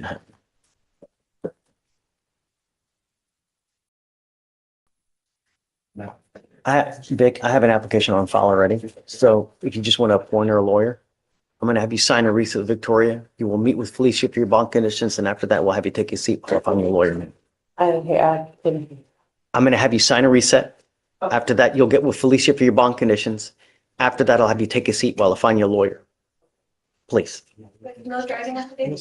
Oh, yeah, no driving affidavit. Right. I spoke with her again. She said that she needed to reach out to her dad and brother to see a time that would work for him to come. Where is the car? The Where? car is at the property at, Is it in the, like, apartment complexes have outlying lots. They have lots that are inside of a gate. You need a code to get in to get the car. She didn't say where the car is? I know the address of where the car is. I don't know exactly what type of property it is. Can we do an in run around this, Judge? If you'll allow exemption for me to do all the, middlemanning, my client will go and pick up the vehicle. I'll get it. I'll talk to them and Okay. get it somewhere. And you're an officer of the court. I trust you. Find out where the car is exactly so he knows exactly where to go get it. Hopefully, it's not in a complicated place where he's going to have to talk to them, because I don't want him to talk to them. Of course, I will be communicating with them about anything from him, just for him to get it. So let them know that he's not to talk to them. If he goes and tries to talk to them, I'm putting him in jail, right? Yes, Judge. Just to get the car, that's it, and I can. get the middleman, right? Yeah, of course you can. I mean, you're the go-between. Yes, Judge. Okay. Okay, Thank you, Your Honor. for sure. Will we need to redraft that condition, or can we just finish on it? Let me see what it says. Hold on. But technically, if I'm doing it, I guess it's still no contact. So what I'm going to do is I'm going to edit this to say this. It says, do we know what day he wants to go back? I don't know, I'll have to sort all that. That's why I'm saying there's gonna be some contact about, is there a gate code? Where is it? When? So I need to, Because he's got 3 days from the date of that letter, right? When was that letter? I think it said until the 25th. Okay, just remind me. Okay, so I'm going to put here, defendant has until 1:25 to go get his car from the above listed address. Defendant is not to have any contact with the complaining witnesses and no weapons as well. So he's going to be the middleman to figure out where that car is for you to get it. You get it and you go. Don't dilly-dally. Don't try to talk to them. If someone comes, just get it and go. Make sure you have everything with you. They're probably going to maybe want insurance. Don't bring an insurance card. You know, it's like when you go pick up your card at your car at like an impound lot. You need your insurance card. If you don't have insurance, they're not going to give it to you. Make sure you come with the keys. You got your insurance card, everything, so that you know. You understand? Yes, sir. Okay. All right. We'll have you sign this. So you know what you can and can't do. Yes, sir. All right. Okay, good. Come up, sign it. We'll let you go. Thank you. Okay. And thank you, Thank you for your patience. JP. No. Thank you. You're doing great. Sorry, Mr. Pons. I'm just. The affidavit and she said she didn't feel pain. I don't know. All I know No, I'm is telling that. you. That's why I'm up here. Challenging the PC on that one?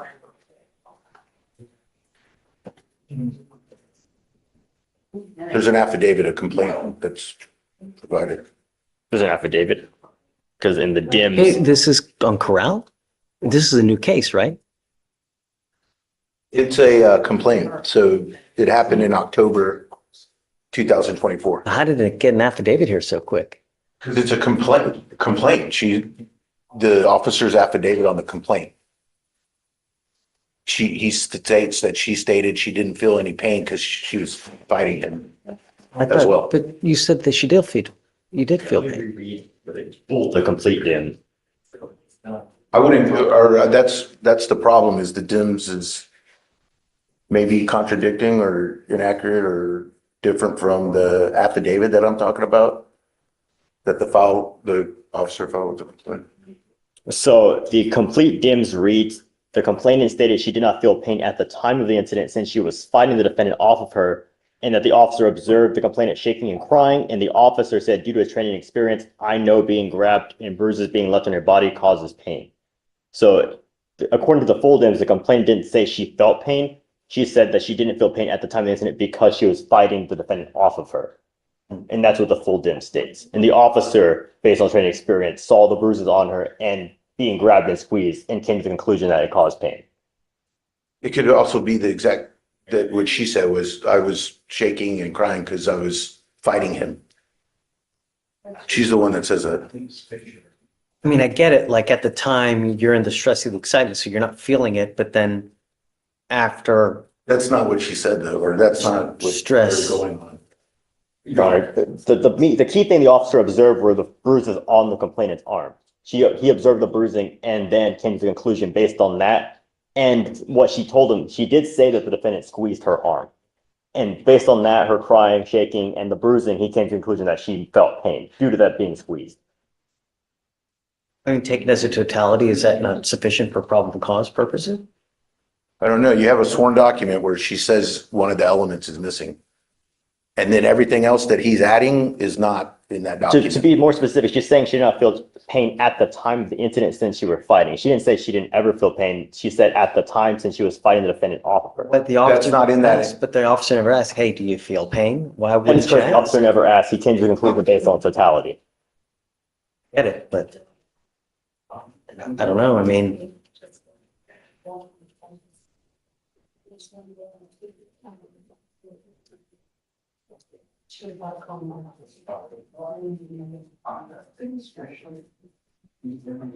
I need to look up case law. I'm not sure. I don't know if that's enough.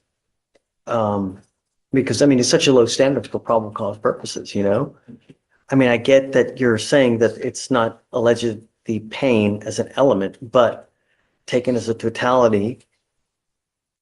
I guess you're saying taking as a totality. I'm saying that's a lot of speculation about stuff that's not in the DIMS or in the affidavit. Like you're making all these connections state. The officer made the connection. He said in the DIMS, due to my training experience, I know being grabbed and bruises being left on your body causes pain. So he made that connection. You don't operate on hunches. Right, and she's also stated that I was fighting him, so that could be because of her I mean, fighting. here's the deal, like if I find no PC, right, they may just re-indict it though. That's fine. You know? That's their. Kelsey, Yes, sir. did you see what's going on? So in this case here, the officer never asks her, do you feel pain? He assumes she does just because of bruising on her arm. And because I guess they're in the stress of the excitement. So at the time she doesn't feel pain, but after a while, he assumes that she feels pain because of bruising on her arm.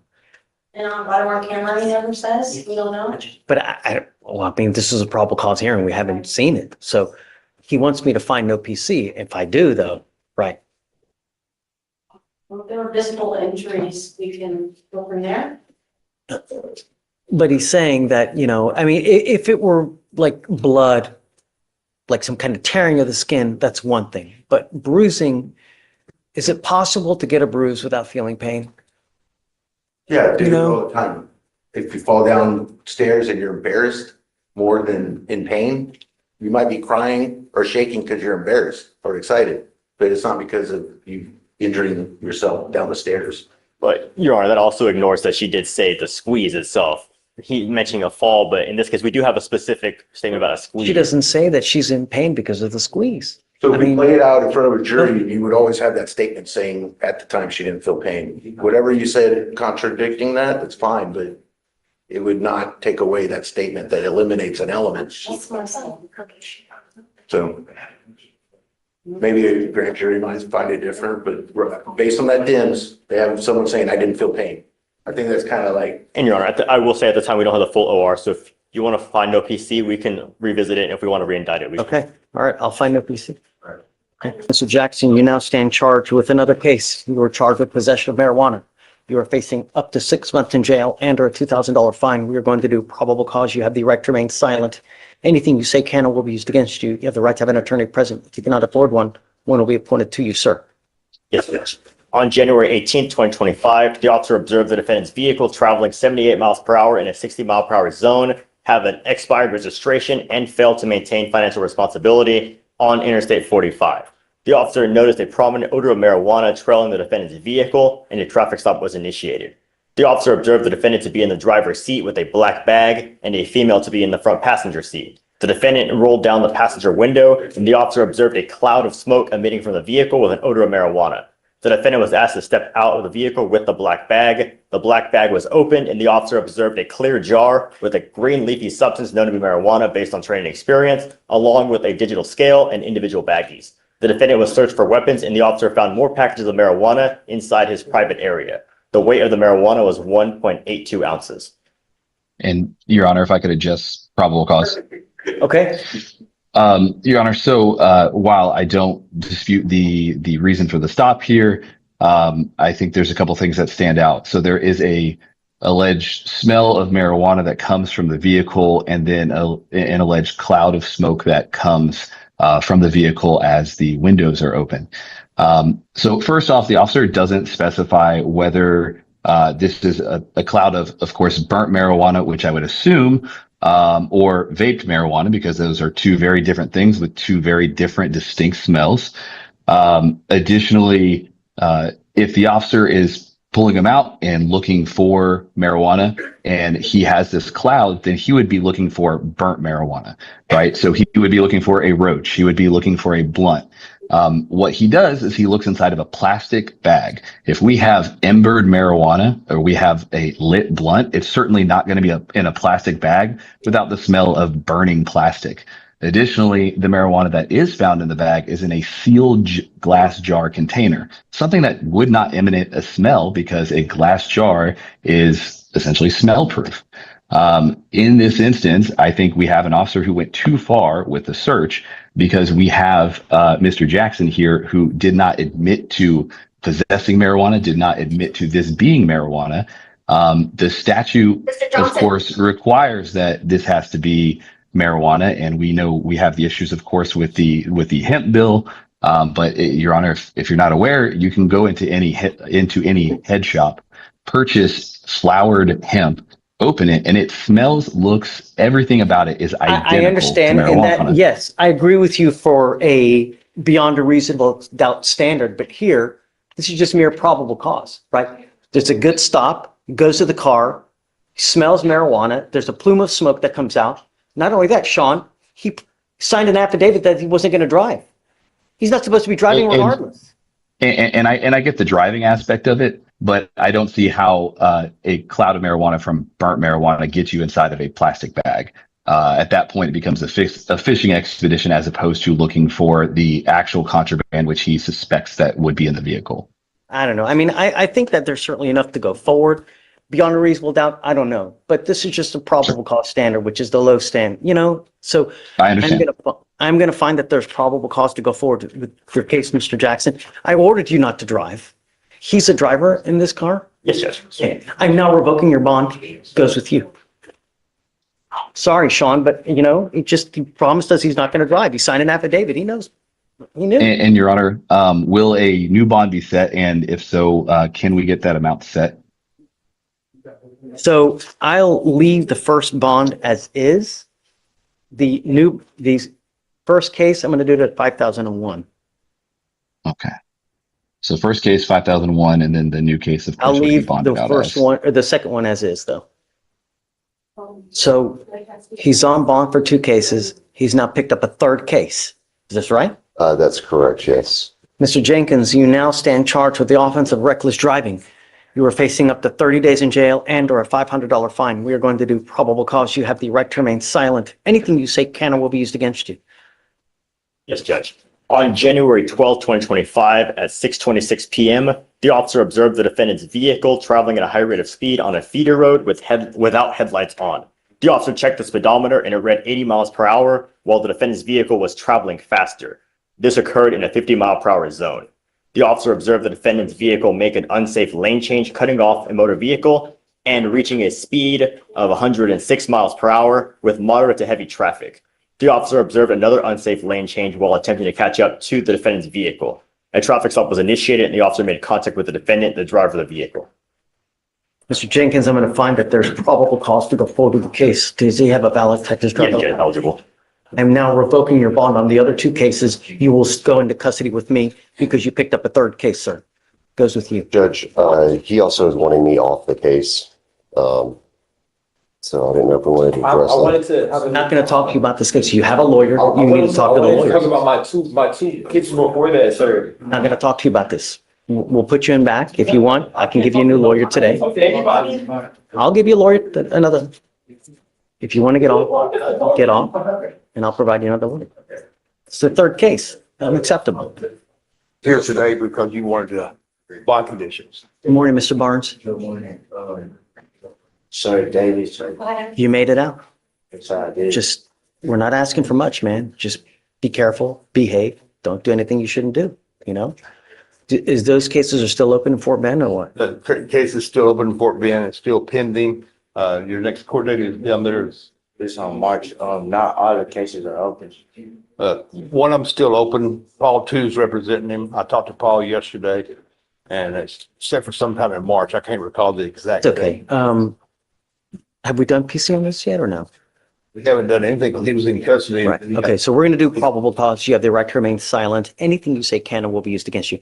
I just want to see if there's enough to go forward on your case. I don't know what happened. Okay, Alex, please. Yes, Judge. On September 4th, 2024, the officer observed a hand-to-hand transaction between the driver of a parked vehicle and another individual. The defendant was a passenger in the vehicle, and the officer approached and smelled a strong odor of marijuana.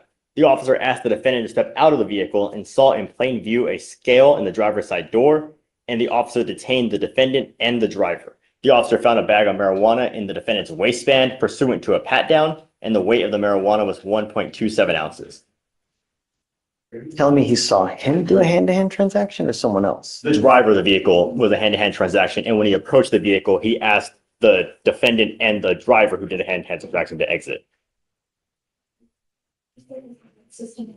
And furthermore, the officer smelled an odor of marijuana. I know, but why would he search him? What?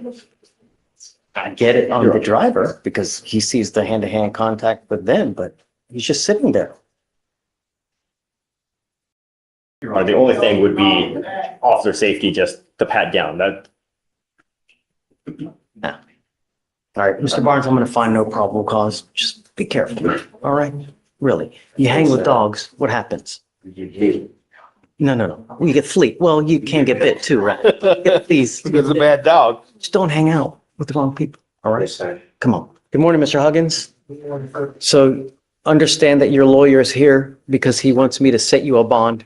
I don't know. I don't know anything about you. I've never met you before. I know that you're going to tell me it's little bunnies jumping in the woods, but really, what matters to me are two things. Number one, what are you charged with? Are you a dangerous person? And more importantly, most importantly, are you going to go back to the demanding jurisdiction? I have no idea. We have to get to know you in the short time now, 20 seconds, just to see who you are. So, Mr. Kim, tell me about it. Yes, Judge. Defendant is wanted at East Baton Rouge Parish, Louisiana for a domestic abuse, battery, strangulation, or equivalent of impeding breath. State would be opposed to bond. Defendant is currently on deferred adjudication for aggravated robbery, where he was the driver and there was a firearm involved.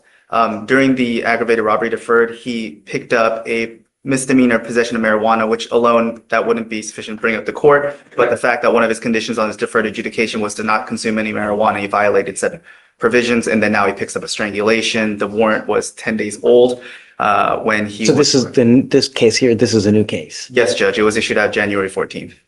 And so because of the repeated violations, the offense being one of them, the state would be opposed to bond. If I may, Your Honor. Please. Mr. Huggins has already retained counsel for the New Orleans case. Eric Hayes, I have been in communication with him. I think it's important for the court to know, as it relates to the allegations out of Baton Rouge, that it was actually the complaining witness mother who hired us to be here this morning on behalf of Mr. Huggins. I also think it's important for the court to know, even though it is triable facts for the Louisiana case, she also sent us over several videos. We're confident that he will appear in New Orleans because he's already retained counsel.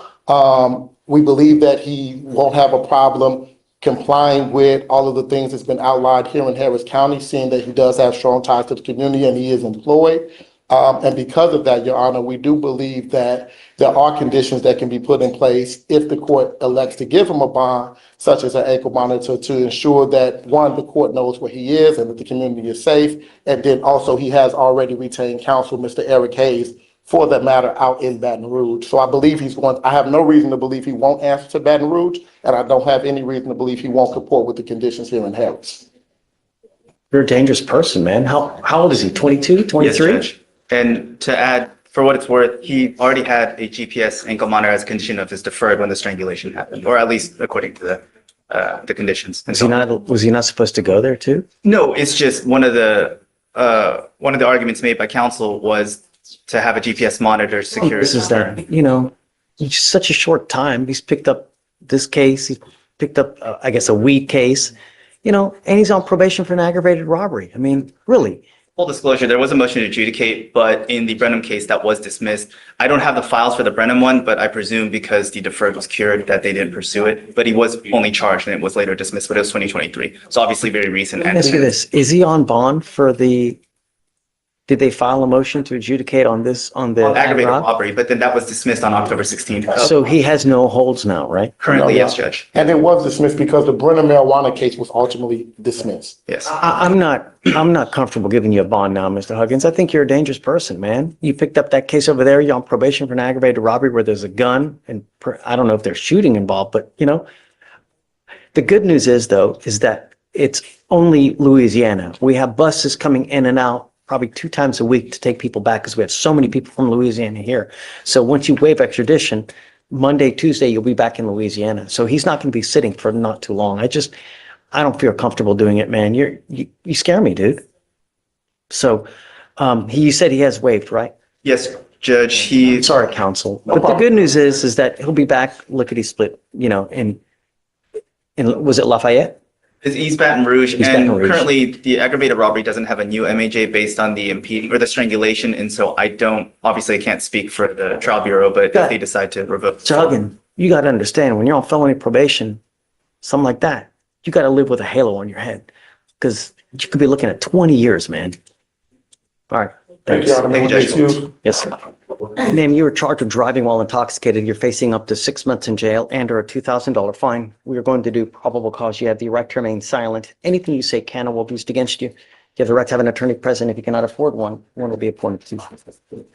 On January 16th, 2025, at approximately 10:25 p.m., the officer was traveling on East Sam Houston Tollway and observed the vehicle traveling at a high rate of speed, overtaking other motorists and changing lanes without signaling.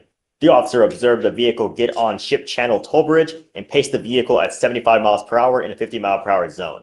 The vehicle further failed to drive in a single lane and a traffic stop was initiated. The officer made contact with the defendant, the driver of the vehicle, and observed the defendant to have slurred speech and odor of an alcoholic beverage. Standard field sobriety tests were conducted, HGN 6 out of 6, walk and turn 5 out of 8, one leg stand 2 out of 4. The defendant was read the DIC and refused to provide a specimen, and a blood search warrant was signed and executed. Ma'am, I'm going to find that there's enough probable cause to go forward with your case. I'm ordering you as a condition of your bond not to consume alcohol, illegal drugs, or unprescribed controlled medication. I'm going to randomly test you. If I find that you're consuming anything of this nature, I'm going to revoke your bond, put you in jail. Do you understand, ma'am? There's no driver's license on file for the defendant. Okay. Any prior DWIs? No priors, Your Honor. Okay. If you do not have a Texas driver license and liability insurance, you are not allowed to drive. Do you understand? You will be signing an affidavit with me today promising me you're not going to drive. I take it extremely serious. You just saw what happened. If you don't have a license and insurance, do not drive.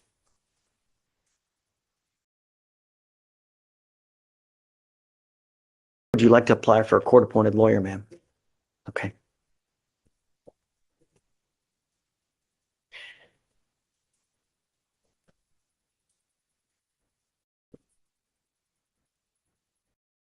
What's going to happen now is I will have you swear to it that you're not going to drive without those 2 documents. I will have you sign a receipt with Victoria. We will have you get with Felicia at some point for your bond conditions. In the meantime, we'll have you fill out an application, then I'll have you speak to a lawyer here momentarily.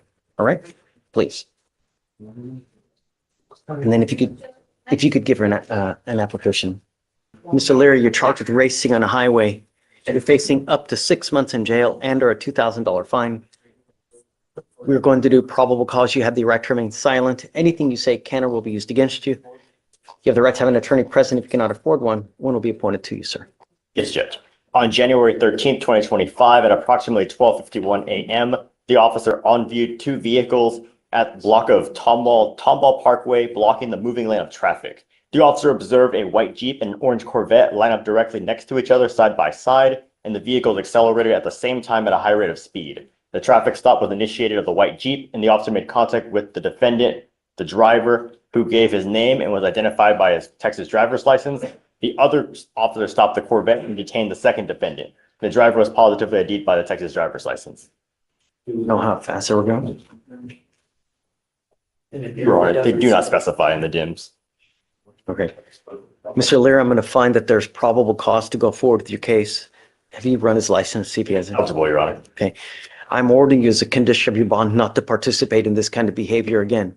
If I see that you do, the first thing I'm going to do is I'm going to revoke your bond, put you in jail. The next thing I'm doing, I will take your privilege to drive away from you permanently. Do you understand while this case is over? Yes, sir. Open. The ability to not drive in Houston blows. Trust me. Do you understand? Yes, sir. Now, you have a lawyer. It's your responsibility to stay in touch with Mr. Clay, and he'll tell you when you have to come back to court. I'm going to waive your appearance. You don't have to waste your time coming to court, but you must stay in touch with him, and he'll tell you when you have to come back to court. Yes, You sir. pick up a new case, you endanger my public. I only have one place for you. You understand? Yes, sir. All right. So I'm going to have you sign a receipt with Victoria. We'll have you take a seat in the jury box while we get your bond conditions. We'll have you sign it, and after that, you'll be free to go. Have you excused? Yes, sir. Thanks. It's come to my attention that you've picked up a couple new cases while you're on bond. So state's asking me, or I guess, what are you asking for, state? We were asking for 5,000 on each of the cases. To revoke the bonds? Yes, sir. On which cases? On, one moment, Mischief. the criminal mischief and the assault bodily injury. And that is because he's picked up a new criminal trespass. Yes, sir. Did you say that there was one that you were going to have indicted too? Yes, sir. And we're pending on the offense report for that still at this time. So we're waiting for a new date. What is that? What is that case? Yeah, what is that? Is it another trespass? Is it a theft? Assault bodily injury. Oh, there's another assault. Yes, sir. Did you know about this? Yes, because that one was no PC by the magistrate when all of these cases came to the court. But it was no PC because they, I think, fat fingered the date of the offense as 2021, not 2024. And so it was outside the statute of limitations when it went before the. Someone accidentally put 2021 on the actual report instead of And 24. Yes, my understanding is that the state is having to get a copy of the offense report and then they can take it to the grand jury with the correct date. Okay. So what is your response as far as the mischief and the assault on the bond revocation? We're in agreement with the 5,000. Okay. He has a case upstairs, so. Oh, I see. Right. You have a felony case. So, all right. So on the mischief and then the assault, if we can put it at now 1, 2. Judge Jackson had previously revoked the ABI when they were last week. Yeah, but I think they're all in agreement. So we'll do 5,000 and 2, 4. 5,000. Yes. Yeah, on the assault and the mischief. Right. We'll leave the trespass as is. Right. So Mr. Rodriguez, what's happening now is I'm going to revoke the bond on your 2 older cases due to the fact that you continue to pick up other new cases. You can't expect. Right. Yes. Right. So, Just for clarification, the case that's being taken to the grand jury, that's already kind of accounted for in the 5,000. There's not going to be a new BVR when that. Right. Okay, What do you? I'll defer to you on that, Your Honor. Okay. Okay. I'm okay with that. Okay. Right. I'm not going to just be duplicitous to kind of just revoke it again. Okay, I just want to make sure we're all on the same So page. what do we set it at when we actually do get it? The ABI, Yeah, the new one. To be completely candid, Judge, I don't know that it really matters because 1,000 or 11 billion, 1,000, it's. Yeah, I guess we'll cross that bridge when we get there, whenever they do get it done. Yeah, okay. All right, so if you do bond out, I'm going to put a GPS monitor. I don't know if you're going to get out or not, but I'm ordering you not to have any contact with the complaining witnesses in these cases, not to be in possession of weapons, and I'm going to put a monitor on you so I know that you're not going over there. The monitor will go on you prior to your release from custody if you are able to make bond. Yes, Your Honor. Do you understand? Do you have any questions? No, Your Honor. Okay, man. Good luck, Mr. Rodriguez. So we need him to sign before he goes, please. Thank you. Thanks, guys. Are you excused? Yes. Just come over here, Mr. Rodriguez.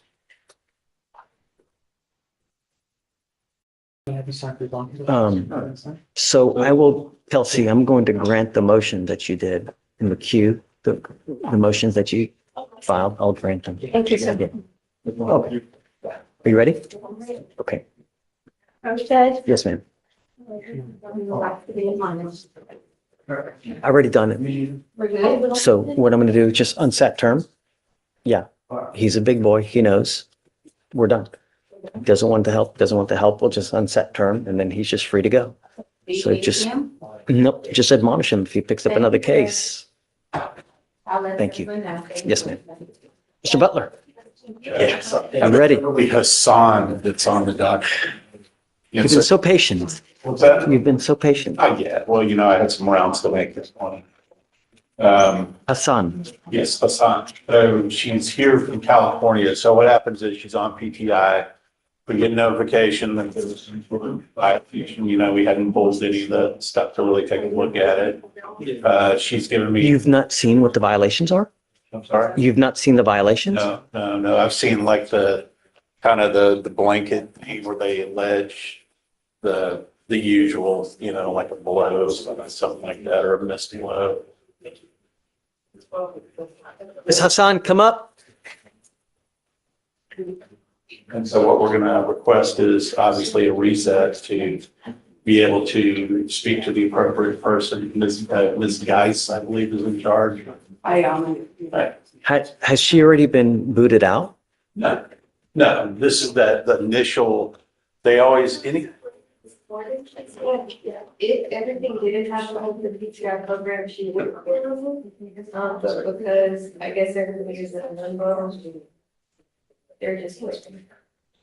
What violations do we have? 218 is a lot. She is averaging 14 to 34 skip tests a month on her device. She tested positive for THC. She failed to report for her office visits on September 24th, October 8th, December 3rd, December 31st, and January 8th. Can I, Nope. So obviously. Actions speak. yeah, Right. but Your Stop, Honor. stop. Don't. Got a lawyer. I'm so passionate about this. If I could, Judge, we would just request a reset. Let me get all the. So, but I'm now going to put an ankle monitor on her so I know that she's not consuming. I'll pay for it. Did you fly? I did fly. Did she fly on an airplane with that? I would assume so. But I mean, she's on bond in this court. She's skipping tests that she's not supposed to be doing. I'm putting a scram monitor on you. That's it. I do have an answer. Guys, you talk Yeah. over there. You're on bond in this court. Okay. And I will travel as well with the monitor, but I did have an issue last time I came with the DUI machine. It stopped working because I traveled out of state and I was ordered to pay a whole new device, turn it in, and I had to wait a whole week without testing because of that problem. So I just don't want to run into that same problem with the ankle monitor. So when you have issues, you're supposed to contact the provider immediately and let them know, hey, I've got an issue. You go to where they are, right? And there are devices that you can, they're global. You can go all over the globe. They use, Wi-Fi or whatnot, so that it doesn't matter where you are. You can be in Abu Dhabi. You're still able to use the device, and the device can go internationally. There's just, if you know that that's a lifestyle you have, that's the kind of machine that you get. So regardless, I mean, I'll give you, the case is 400 days. I will give you some time, right? Tell me, how much time do you want? I don't know, like 3 or so weeks, or, Done. because everything else in the way, but, and then can we wait for appearance the next setting? Well, I don't know yet, because if they deny it, then we need to figure out what we're gonna do. Figure something out. Yeah. So, Like she and I hadn't really had the time to sit down and just really go through, like obviously she's very passionate about what happened and. so amending your bond conditions, you will get a scram ankle monitor now.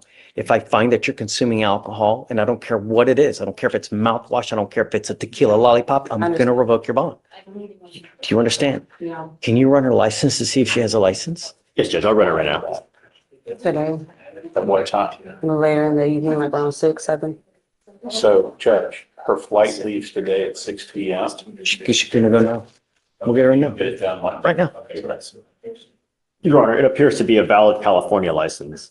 As long as you have a valid license and liability insurance, then you can drive unless, well, no, you're not allowed to drive without an interlock. So you have to have the interlock. I'm not driving right now. I'm just telling you what Okay. the expectation is, so that, I don't want to have to revoke your bond. You have to know what the expectations are. Now, okay, so we'll give you whatever time you want at the next setting. Because your case is old and because of their violations, I'm not waiving your appearance anymore. If you get her back in to the program, I guess at that point, we don't leave her here, right? I'll waive it.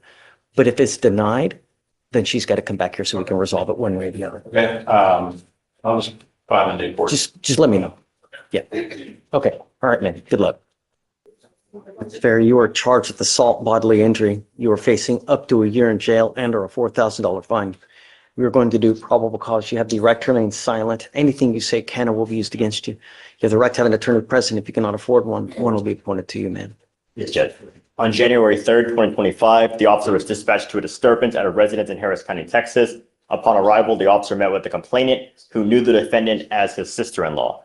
The complainant stated the defendant came to his residence shortly after a verbal dispute with his child's mother, and the defendant arrived and told the defendant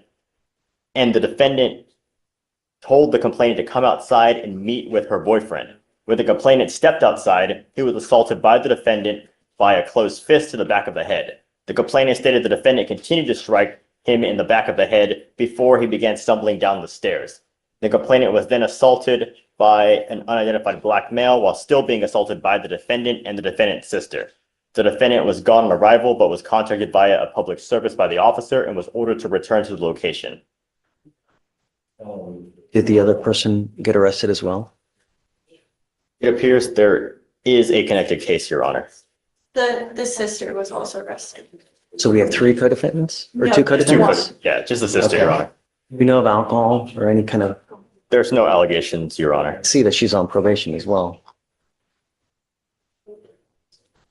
Ms. Fair, I'm going to find that there's probable cause to go forward with the case. I'm ordering you as a condition of your bond not to consume alcohol, illegal drugs, or unprescribed controlled medication. I'm also ordering you not to be in possession of weapons, not to have contact with the complaining witness in this case, and not to be in contact with any of the co-defendants. Do you understand? Yes? Okay. If I find that you violate these conditions, I'm going to revoke your bond. I'm going to put you in jail. I'm going to protect my community at all costs. Do you understand, ma'am? You need a lawyer, ma'am. Okay. Ms. Fair, I need you to fill out an application for me. I'll provide you a lawyer after that. Don't violate these conditions. Do you understand, ma'am? Okay. Please, we'll have you sign a receipt. You'll get with Fleischer for your bond conditions, and then we'll have you fill out an application. I spoke with the complainant and Ma'am, hold on. Come back up. he's no longer living, he still has the lease to the residents of the 1180 Grant Road, but he's not living there anymore because the co-defendant lives there. He's actually living at his sister's residence, so if we could get a restriction, like a Sure, just provide it to Felicia so she knows, and then we'll put that in the order as well, that she's not to go to this location. Yeah, Judge. Okay, okay, ma'am, please. Mr. Johnson, you're charged with theft. You're facing up to 6 months in jail and or a $2,000 fine. We're going to do probable cause. You have the right to remain silent. Anything you say can or will be used against you. You have the right to have an attorney present. If you cannot afford one, one will be appointed to you, sir. Yes, Judge. On January 17, 2025, the officer was dispatched to the theft of a motor vehicle at a residence in Harris County, Texas. The officer made contact with the complainant, who advised that his truck was stolen off the property at 12:42 p.m. and the complainant showed officers clear footage of the theft, where the officer observed 3 white males exiting a motor vehicle, one suspect going under the hood of the complainant's vehicle and getting in the passenger seat, and another suspect drive the motor vehicle off the property. The officer got the suspect's motor vehicle's license plates, ran that license plate through Lens, and got an address. When the officer arrived at that address, he observed the motor vehicle used to commit the theft in the driveway and knocked on the door and met with all parties inside the home. All subjects matched the subjects on surveillance, and the defendant had the same clothes as in the footage. The second defendant admitted to driving the motor vehicle and showed where he dumped the vehicle, and the complainant's vehicle was recovered.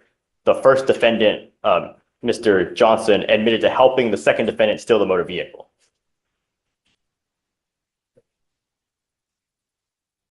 So you're telling me that they allegedly stole a car? Yes, Judge. He's charged with a misdemeanor theft, Class B. Yes, Judge. What is the value of the car? According to the DIMS, the complainant advised the value was $600. Does he make a statement that he knows the car stolen? He makes a statement that he admitted to help steal the vehicle. Okay. All right, Mr. Johnson, I'm going to find that there's probable cause to go forward with your case. We do have co-defendants in this case, do we not? Yes, Judge. I'm ordering you as a condition of your bond not to have any contact with the co-defendants in this case and not to have any contact with the complaining witness in this case. You pick up a new case, you endanger my community, I'm going to revoke your bond, I'm going to put you in jail, and I'm going to make it extremely high. Do you understand, Mr. Johnson? I do understand. What do you do for a living, sir? How do you support yourself? Sir, How do you support yourself? I'm trying to get disability right now, sir. All right, I'll help you fill out an application. Do you mind giving me an application? Do not leave until you sign our bond conditions, otherwise Yes, I will sir. issue a warrant for your arrest. I'm going to give you an application. I'm going to have you sign a receipt with Victoria, and then we'll have you take a seat in the jury box, sir. And Mr. Shagoya, you're charged with driving while intoxicated. You're facing up to 6 months in jail and or a $2,000 fine. You're also charged with unlawful carrying of a weapon. On the gun case, you're facing up to a year in jail and or a $4,000 fine. We are going to do probable cause. You have the right to remain silent. Anything you say can and will be used against you. You have the right to have an attorney present. If you cannot afford one, one will be appointed to you, sir. Yes, Judge. On January 18th, 2025, at approximately 4:30 a.m., the officer observed the vehicle fail to stop at a red light at the East Texas Freeway on Harris County, Texas. The vehicle would have struck the officer's patrol vehicle had the officer not come to a stop. A traffic stop was then initiated and the vehicle continued to drive 0.5 miles before stopping. The officer made contact with the defendant, the driver and sole occupant, and observed an odor of alcoholic beverage, glossy eyes, and slurred speech. Standard filtered riot tests were conducted, HGN 6 out of 6. The officer did not conduct walk and turn and one leg stand due to safety concerns and the nearby sidewalk not being level. The officer observed a Glock 9mm in plain view from the front passenger window located on the passenger floorboard near the center console, and a PC search was then conducted. A second loaded firearm was found in the center console, and the defendant was then read the DIC and refused. A blood search warrant was signed and executed. Mr. Shigoy, I'm going to find that there's probable cause to go forward with the case. Have you run his license? It is eligible, Your Honor. I'm ordering you as a condition of your bond not to consume alcohol, illegal drugs, or unprescribed controlled medication. If I find that you're consuming, I'm going to revoke your bond, put you in jail. No more PR bonds. Do you understand? I'm also ordering you not to be in possession of any weapons as well, sir. Because you have a lawyer, I will waive your appearance. It is your responsibility to stay in touch with him. If he tells me he can't get a hold of you or you've taken off or you pick up a new case, I will revoke your bond. Have you looked to see if he has any prior DWIs, Alex? Please. He has one moment, Your Honor. No priors. Okay. All right. So for now, I'll have you sign a reset. Victoria will get you with Felicia for your bond conditions. And after that, you'll be free to go, sir. Thank you, Judge. Thanks, guys. Excuse me. Please. Sir, you're charged with assault of a family member. You're facing up to a year in jail and or a $4,000 fine. We're going to do probable cause. You have the right to remain silent. Anything you say can or will be used against you. You have the right to have an attorney present. If you cannot afford one will be appointed to you, sir. Yes, Judge. On January 17th, 2025, the officer was dispatched to an assault. Upon arrival, the officer met with the complainant, who stated she and the defendant have been in a dating relationship for 11 months. The complainant then stated the defendant had been continuously assaulting her, and she showed surveillance video of the incident to the officers. The officers observed the defendant grab the complainant by the hair and strike her several times in the face with a boxing glove. The officer also observed the defendant get on top of the complainant and pin her down, striking her in the face, and the complainant advised she felt pain from all the strikes. The officer observed the complainant to have visible abrasions on her left shoulder and bicep, along with redness on her face. He just had an assault that was dismissed in October of this past year.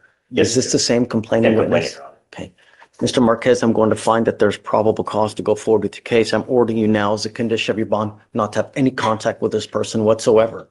I'm issuing what's called a magistrate's order for emergency protection, which is a court order that identifies Ms. Rubio as a protected individual. You're not to commit family violence or an assault against this person. Commit an act in furtherance of an offense under section 42.072 of the Texas Penal Code. Is this a stalking statute? You cannot threaten, harass, use another person to communicate a threat or harassing behavior. You cannot be in possession of a weapon or go within 200 feet of the Melbourne Street place. Do you understand? Yes, sir. I want you to understand that I'm going to protect every single person in this county by all means necessary. You endanger my public, it's not going to go well for you. Felicia, I want to make sure that he's not consuming alcohol or drugs. I'm going to randomly test you. If I find that you're using alcohol or illegal drugs, likewise, I will revoke your bond, put you in jail, make your bond very high. Do you understand? Yep, Judge, the milk was signed last Friday.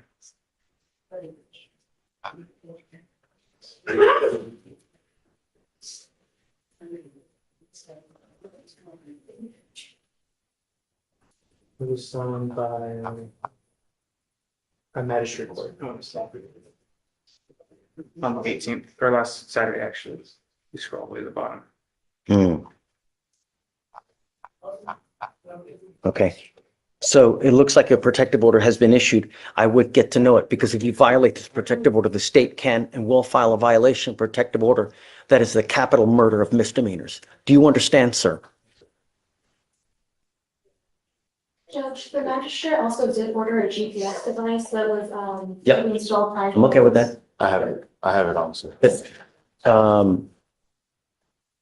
Did you want do you need a lawyer, sir? Okay, so you don't want a court-appointed lawyer then? Okay, I'm gonna have you sign a reset. After that, we'll get with Felicia for your bond condition. After that, you're free to go. Don't violate these conditions, Mr. Marquez. It's not gonna go well for you. Do you understand? Okay, come on. Sir, you were charged with unlawful carrying of a weapon. You are facing up to a year in jail and or a $4,000 fine. We are going to do probable cause. You have the right to remain silent. Anything you say can or will be used against you. You have the right to have an attorney present. If you cannot afford one will be appointed to you, sir. Yes, Judge. On December 13th, 2024, the officer observed the defendant's vehicle traveling at a high rate of speed without a front license plate. A traffic stop was initiated, and the officer made contact with the defendant, the driver of the vehicle. The officer observed the firearm in the passenger side door, and the officer asked the defendant to step out. The officer observed a firearm in the driver's side door, and both firearms were unholstered. The officer asked the defendant for consent to search the vehicle, and the defendant agreed. The officer searched the vehicle within hand's reach of the defendant, and the officer observed a Ziploc bag in the glove compartment with a $20 bill and what appeared to be small baggies with a white powdery substance inside, believed to be cocaine based on training experience. The weight was 3.77 grams. Okay, sir, I'm going to find that there's probable cause to go forward with your case. I'm ordering you as a condition of your bond not to be in possession of any weapons. Do not pick up any new cases. Otherwise, I'm going to put you in jail. I don't know what your immigration status is, but if you go to jail and you spend any kind of time there, immigration, and you're not here with proper documentation, immigration will put a detainer on you. You will be stuck like Chuck in there until this case is over with and then shipped off to immigration. So beware what you do. I don't know what your status is, but if you're not here with permission, be good. You have a lawyer because you have one that will waive your appearance, but it is your responsibility to stay in touch with him. You pick up a new case, you endanger my community. It's not going to go well for you. Do you understand? Yes, I will sir. have you sign in recess, Victoria. We will have you take a seat in the jury box while we get your bond conditions. We'll have you sign it, and then after that, you'll be free to go. Thank you. Thank you, Your Honor. Thank you for this. You were charged with tampering with the government record with intent to make it genuine? Is that right? I'm sorry. Say it one more time, Judge. I missed what you said. You're charged with tampering with the government record. You are facing up to 6 months in jail and or a $2,000 fine. We are going to do probable cause. You have the right to remain silent. Anything you say can or will be used against you. You have the right to have an attorney present. If you cannot afford one will be appointed to you, sir. Yes, Judge. On January 16th, 2025, the officer observed the defendant's vehicle with a paper license plate on North Freeway, East Service Road. The officer ran the license plate, and the license plate came back with no record. The officer observed the license plate was a copy and did not have required security features. A traffic stop was initiated, and the officer made contact with the defendant, the driver of the vehicle. The defendant stated he received the license plate from the person who sold him the truck, that he receives a new license plate whenever he makes payments, and that he thought that was legal. The defendant stated he did not have insurance on the vehicle, and the officer ran the VIN and discovered the motor vehicle to be salvaged. The officer also found the vehicle has never been registered and had never had a state inspection. The defendant provided a dealer tag receipt for the license plate, listing him as a purchaser. So he tried to purchase in good faith, Judge. He just, I don't see how there's any criminal intent. But he's making payments and he gets a new license plate every time he gets a payment. That's what the officer says he was saying. Well, right, but I mean. Right. Marcos, I see what you're saying because he's charged with tampering, right? To tamper, you must. I know, let's pull the code. Right. Because I mean, do you have to make a willing? But you negligently or recklessly. An alteration, so to speak, you know? Let's see.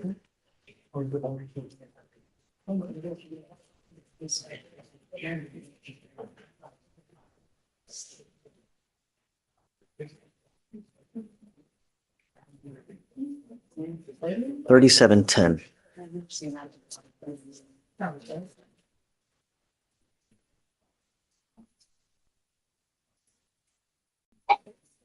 Bless you. No, that's, oh.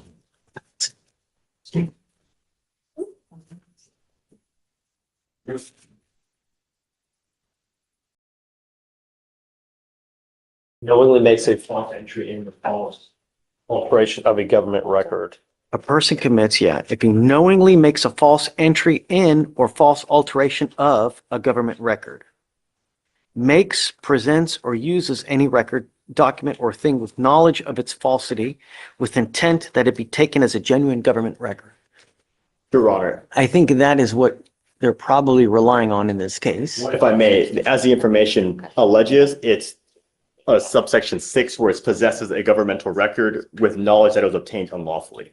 So, Well, he doesn't know it was obtained unlawfully, even from. Well, hold on. That's your burden, right? yes, Judge, and in this case, we would show that reasonable certainty by his obtaining it every time he makes a new purchase and obtaining it from the person who obtained the vehicle rather than from the government.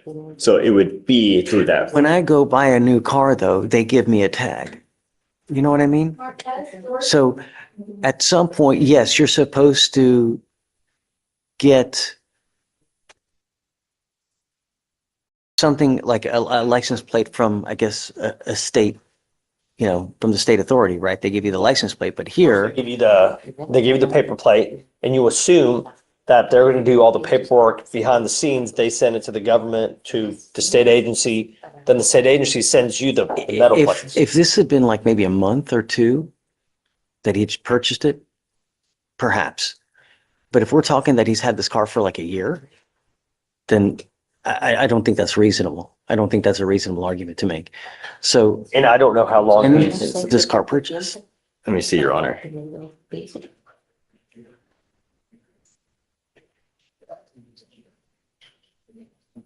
So the only thing in regard to the status of the vehicle is the officer only found that it was a salvaged vehicle and he lists a date of loss as May 29th, 2020. So I don't know if that's when the defendant obtained it or that's just. no, when it that's was just salvaged. when it was salvaged at Yeah, that so time. that's So the at that only- point, you can't even drive the car because it's salvaged, right? Right, and It's a that's salvage title, the but date that the officer provides. So, so with the information we you have a have, copy of the tag? let me see.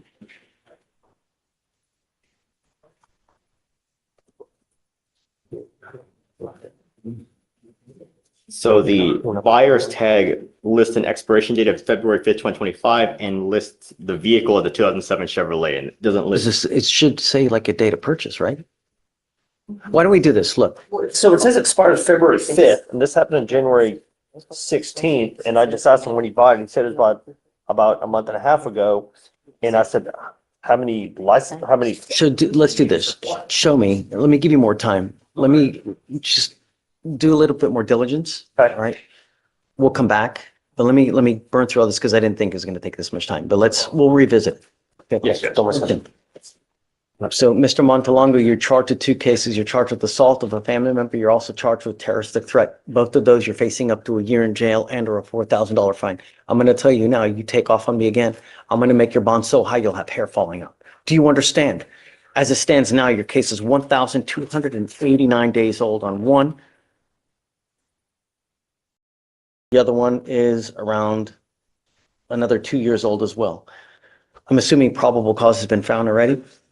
I would like to take up probable cause, Your Honor, on the terroristic threat one, if we can. Okay.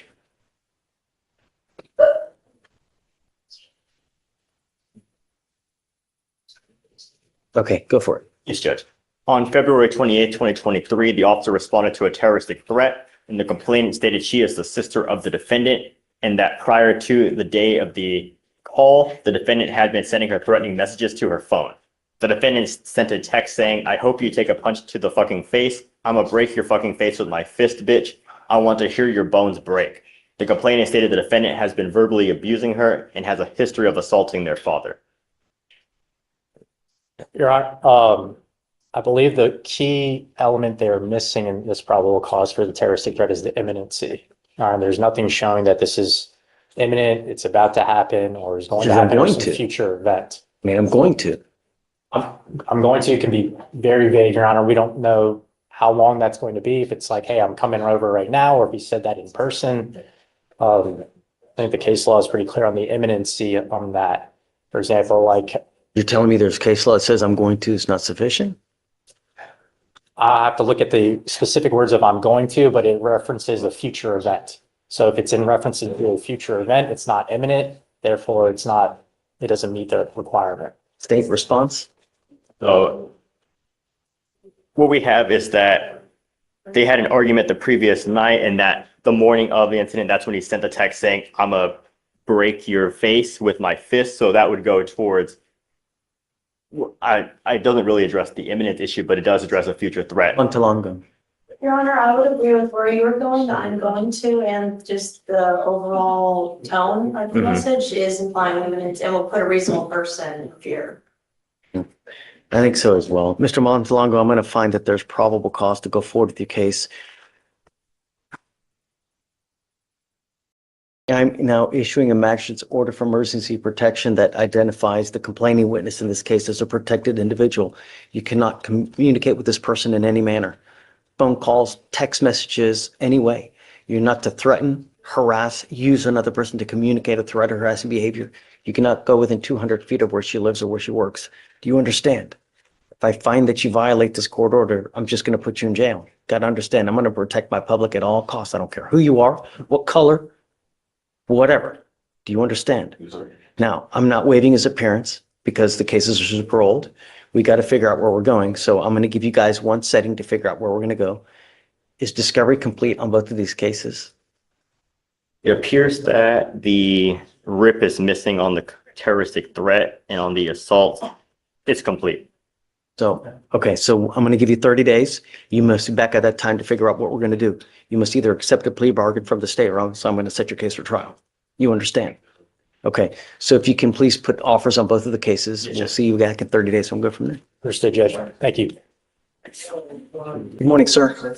Sir, you're charged with harassment. You are facing up to 6 months in jail and or a $2,000 fine.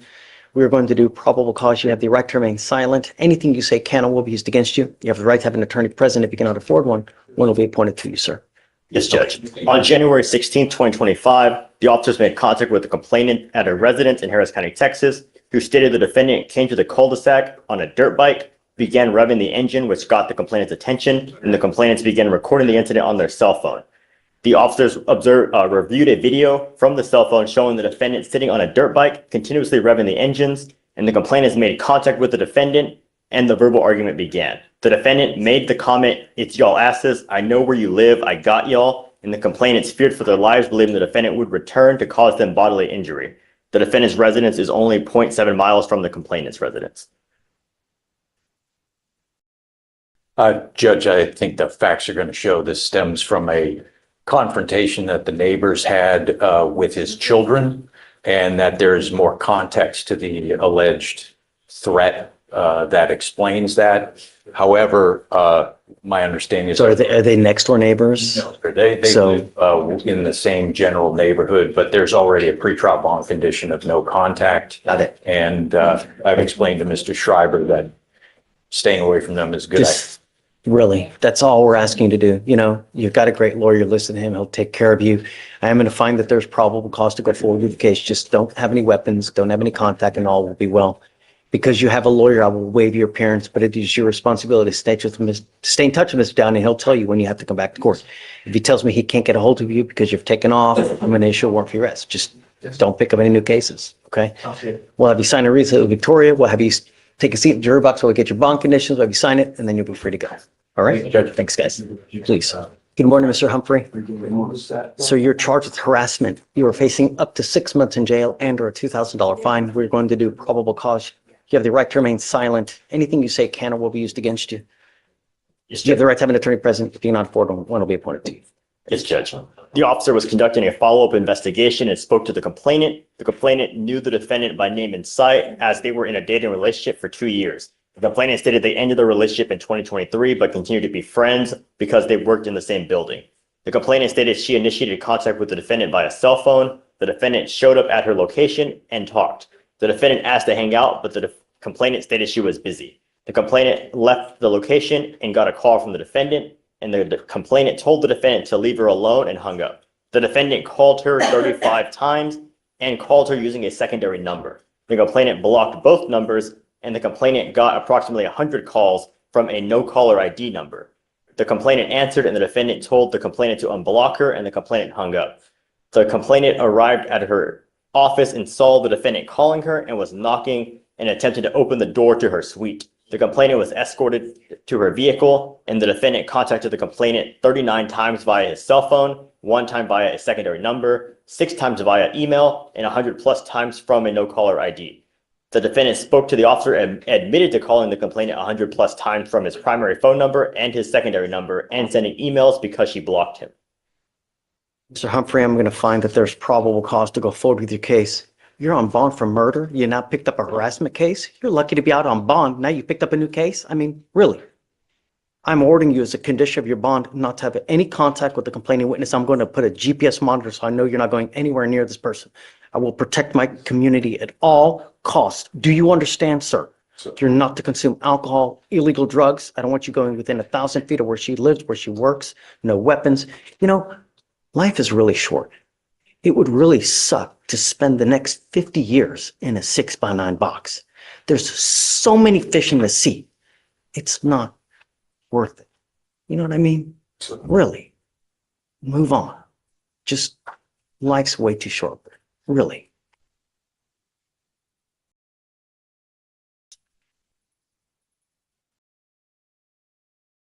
You have the ability to hire a lawyer, Mr. Humphrey.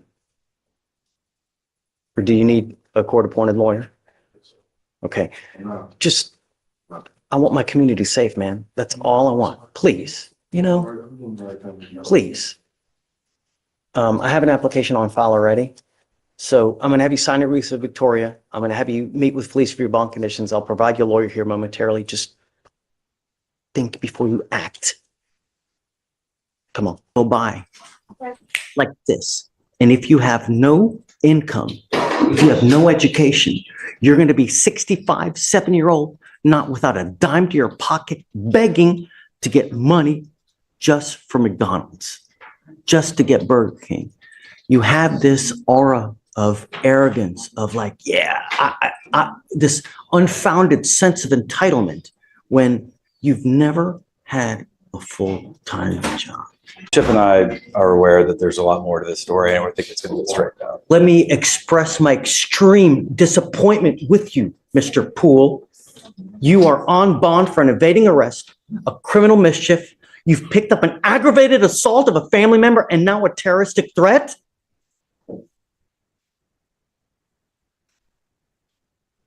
We're going to do probable cause. You have the right to remain silent. Anything you say can or will be used against you. You have the right to have an attorney. Shh. You have the right to have an attorney present. If you cannot afford one, one will be appointed to you, sir. Yes, Judge.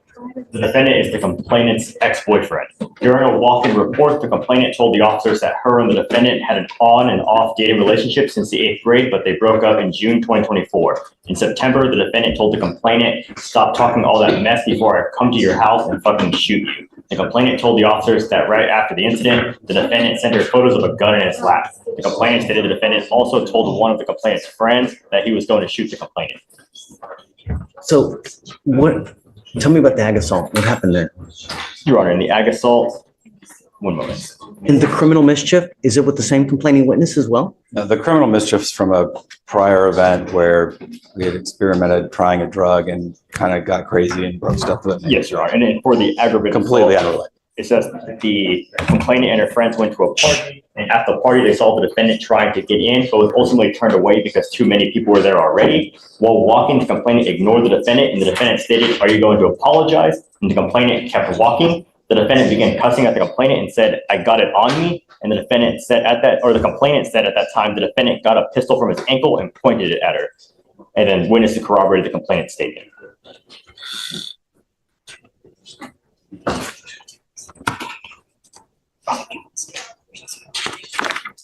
And Your Honor, there's also a pending terroristic threat out of Galveston as well for the same complaining witness. Yes. Did you know about this? I did not know about that. Do you have an open case in Galveston as well? I think, Mr. Poole, that you are a complete and utter danger to our society. And I'm going to do everything in my power to protect Harris County from anyone that does any kind of damage whatsoever. I am now revoking your bonds on both of your other cases. Goes with you. I'm sorry. As much as I love you, it's unacceptable the way things have been going. And I think that you don't get the message. And now I hope you do. But I am now going to give you home confinement. You're not allowed out if you bond out of jail. I'm going to make your bond sky high. I think that you're a complete and utter danger to everyone. You flaunt our bond conditions. And it truly sad, Mr. Poole, because you have but one life. And when you have a gun and when you start using that, God forbid that you do some irreparable damage, that you dig yourself into a hole. Look at the shift in the judge's tone. He's not just angry, he's strategic. By revoking the bonds on the old cases and making the new one sky high, he's creating a legal wall. He's saying you can't just pay your way out of this anymore. And home confinement isn't just punishment, it's a monitoring tool. He's forcing this defendant to sit still and think about his actions. This is a judge using every tool in his box to protect the community. Where you're looking at 50 to 60 years in prison, perhaps life. 99% of people that are in jail are there because they have no self-control. They either use something, they are on something, and they get upset. They wig out without thinking, if I say this, what's going to happen? If I do this, what's going to happen? It's unacceptable. And now I will do everything, like I said, in my power to protect Harris County. So if you do get out, you must remain home confinement. You're not allowed out. No weapons, no contact with any of the complaining witnesses whatsoever. No dope, no alcohol. Anything else? I mean, what does he do? He's a student, Judge. He's a high school student. So I don't know what to tell you, man. I mean, he scares me. understood. And Chip and I are going to put some things together. I think that there's a different scenario really going on than what this reflects in the probable cause statements. And we're going to bring that to the prosecutors. If you have something that shows me different to what they have, I'm all ears. Understood. And with your permission, Judge, if we'll get some time to put that stuff together, we can perhaps readdress the bond. Yeah, absolutely. And I never want to see a kid lose out on school, because to me, it's the most important thing in life, Understood. If we do home confinement, can there be an exception to that when he's at school and he just has to report immediately back to his home? Is he like in high school? He's a high school student. In high school. I mean, Yeah, Judge, he's actually currently, because of this situation, doing online school, so he'll be able to do it from home. Oh, okay, good. So disregard. Good. There we go. Are you mom and dad? Come on up. Come up.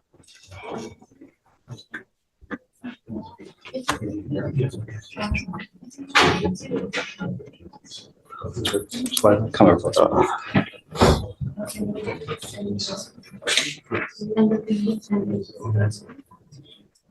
Thank you so much for coming.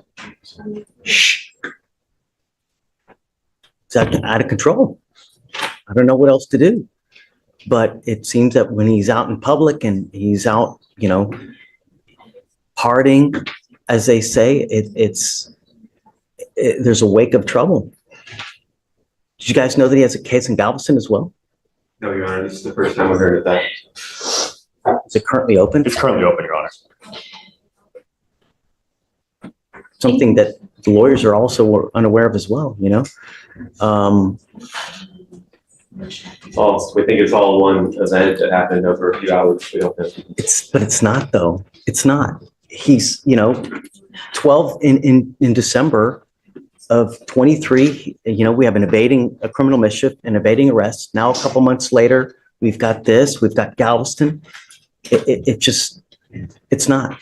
And I think that we need to really give him a wake-up call before he really does irreparable damage, If I could just clarify, the two events here in Harris and the one event in Galveston, we think that was all in the one series of events that happened between Football games and a party on a hopefully. We need to figure out what's going on, you know, to figure out why it's continuing to happen. And, you know, I want what's best for your son. I really do. And I will help you in any ways that in any way that I can. I have to put him in custody today because I have to show him that it's unacceptable what he's doing and picking up these tuna cases, especially the fact that he's picked up an aggravated assault. That's, you know, you've got a great lawyer. We'll be here to figure it out with you. And Judge, he's already addressed the bond on the felony case as well. So he's gone in and addressed it with the felony. We're just Bond, huh? Understood. So I'm making your bonds 30,000 each. I don't know if they're going to bond you out, but you know.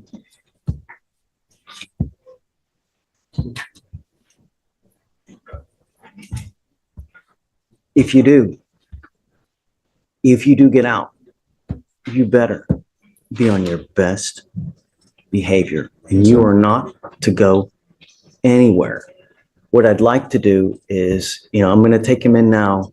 I'd like to do an evaluation. It's called a TRAS to see what the best way of going forward. You know, we have clinicians that can sit there and evaluate him, talk to him, figure out what's going on, and you know, perhaps boot camp is the right way. Perhaps, you know, we have these other things that we have at our disposal to see how we go forward, because I just don't know. I don't know what's going on in his life. I don't know what he's doing, what he's taking, you know. We did already as part of the PTI, and they do want to increase him to YMIC. Say it again. They want to increase his level of supervision to YMIC. Who say that? The felony court? No, misdemeanor, but this is a part of the PTI. He's already completed the TRS this year, so because of the new law violations and how famous they kind of are, they want him to do YMIC. Did you hear that? I did. Judge, again, I think that these probable cause statements are giving a skewed picture of what's So really that's going right. Let's not put the cart ahead of the horse. We'll give you time. And then if you see something different, just come back and let me know. Okay. Do you have any questions? No.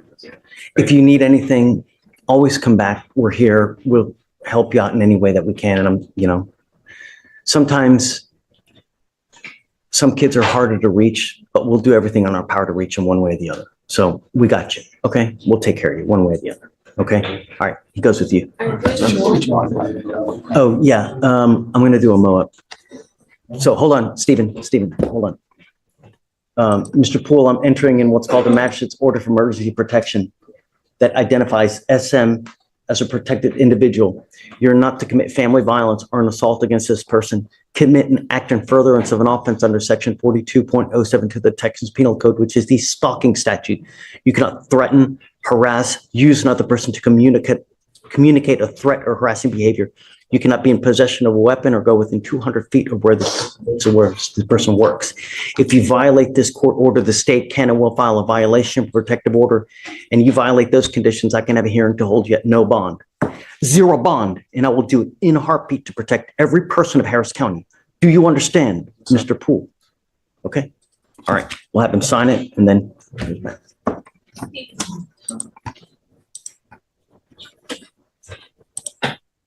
Judge, I just. Yes, sorry. I hate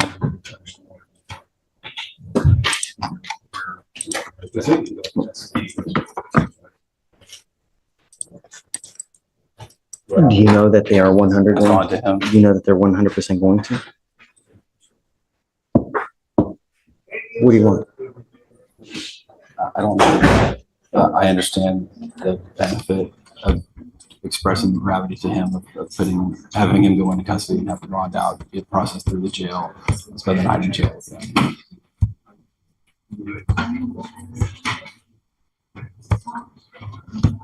How much you think? That I'm not gonna do. I think that's all right. All right. Good morning, Mr. Basie. Do you have a lawyer today?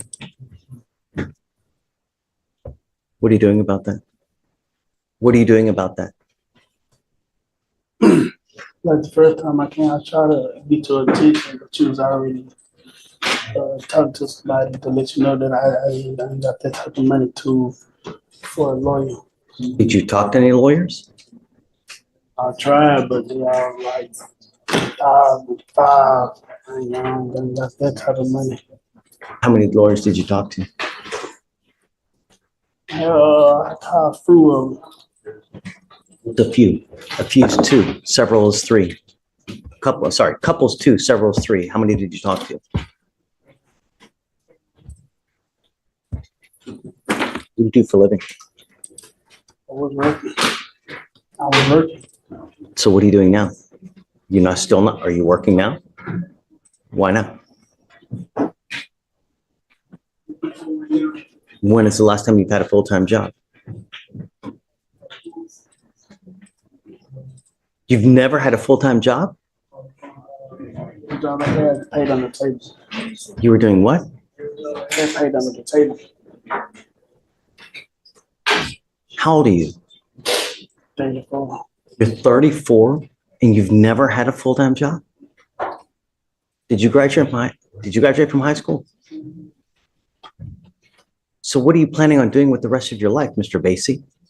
And why do the people of Harris County get to pay for a lawyer for you when you do nothing all day? How is that fair? Why do I have to pay for your lawyer?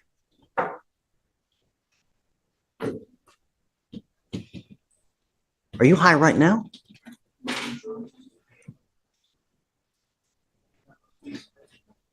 So tell me, how is it fair that you get to sit at home, play Xbox all day, and everybody here gets to pay for your lawyer? Why is that fair? So what do you do all day, every day?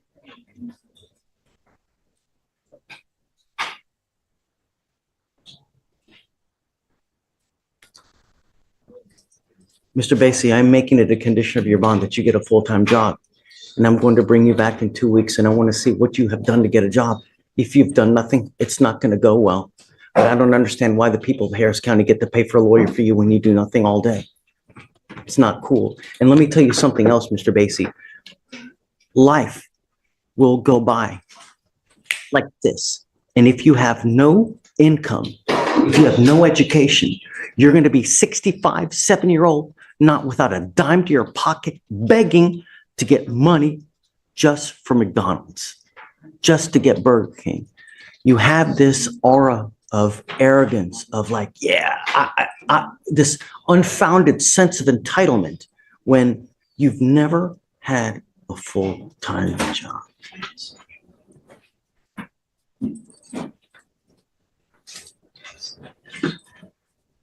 I'm sending you now for a drug test. I want to know what, if anything, is in your system. I'm going to send you down. You're to come right back. If you fail to take the drug test, or if you don't fail to come back, I'm going to revoke your bond and I'm going to make you high. Do you understand? Not only that, but I'm going to bring you back in 2 weeks and I want to see what you've done to get a job. Take a seat for me. Cabrera, page 6.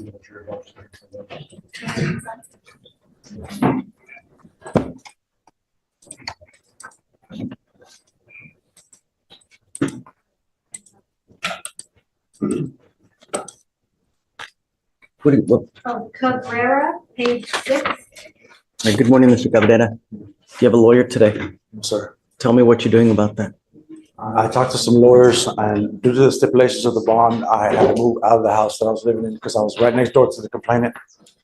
I moved into a halfway house, lost my job, ran through the rest of my money, paying $225 a week.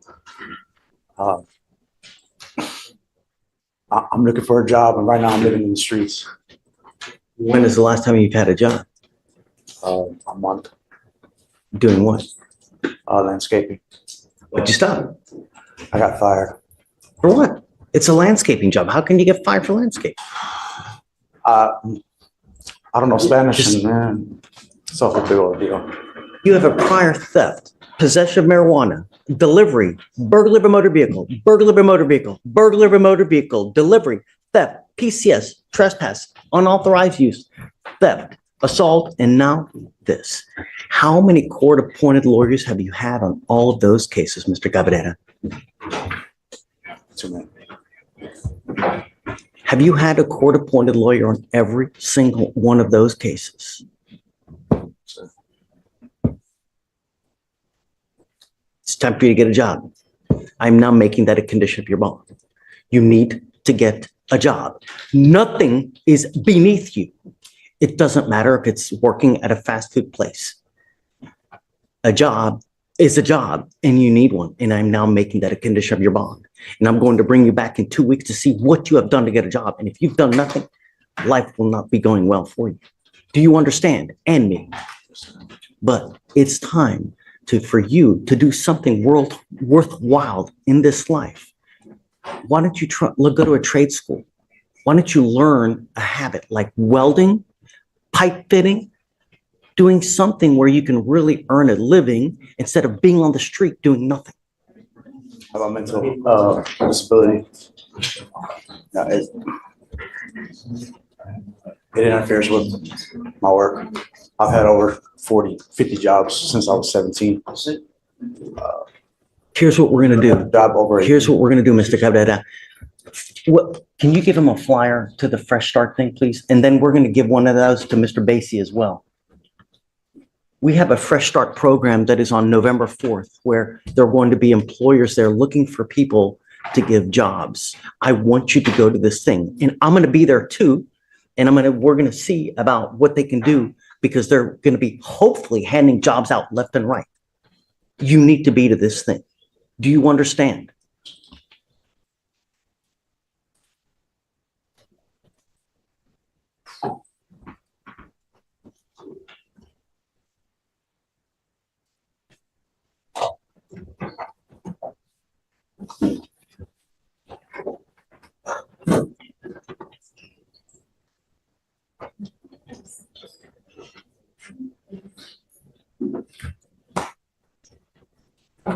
What is it again? November 9th. November 9th.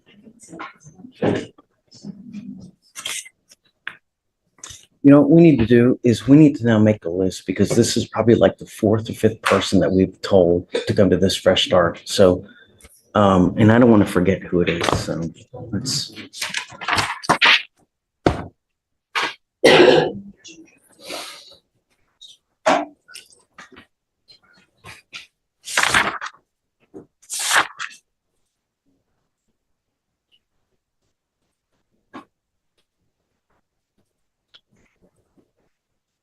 I had a judge.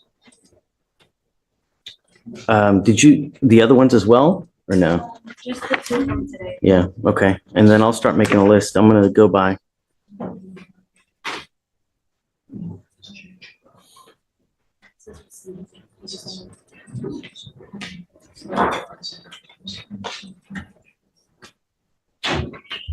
Here's the other thing I'm gonna do, Mr. Cabrera. I'm gonna send you for a drug test, because I want to know what, if anything, is in your system. Good. If you are, that'll make me very, very happy. But otherwise, I'll have you fill out an application. I'm going to send you now for a drug test. And then I'm going to send you now for a drug test. You're to come right back. If you fail to take the drug test, if you fail to come back, it's not going to go well. Do you understand? Sorry, I'm dirty right now. Take a seat. We're going to see. Last name again, James? Richardson, Judge? Take a step. Mr. Richardson. How's jail? Wonderful. Missing bills, I'm missing life, I'm missing everything, missing my job, work opportunities. You know, and one of the things, Mr. Richardson, you need to consider that when you're out there in the free world, when you're picking up cases, one of the first things that you should think about, even before you do anything, if I get picked up, if I go to jail, do I have anyone that's going to bond me out? Because when you don't, you wear orange for a very long time. You were on bond for 2 serious assault cases, and now you picked up a 3rd case. This is what happens. Your lawyer's asking me to give you another PR bond. No. It scares me. What are you going to do if we let you out? I'm working with law enforcement to figure out exactly where the. Don't talk about the facts of the case. I have no interest in talking about the facts of the case. My concern is if we let you out, are you up to no good? That's my concern. We gave you the opportunity and now here we are again. So I'll be doing good. I'll be doing good. They let me out, I'll be doing good. And I Judge, he has a job lined up with the Port of Houston. He just wants to start working. having your life now, Mr. Richardson. my grandma, my sister, Your daughter. my daughter. Where's mom and dad? My mom's in Dallas and my dad lives in Richmond.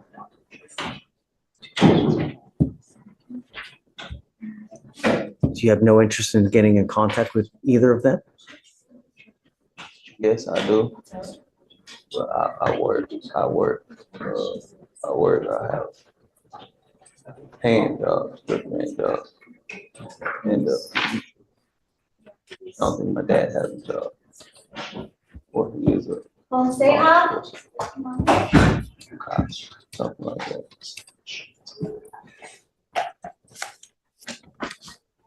I don't know where he would go if we let him out, but I'm not letting you out on the street. So we need to figure out where you're gonna go. I'm gonna tell you now, I'm gonna be very hard pressed to just give you another PR bond. He would say he would live with his grandmother. Where were you living before? I was living with her, but I spent time at my friend's house. Okay. That's not gonna happen. I'm not doing this now. It's not gonna happen.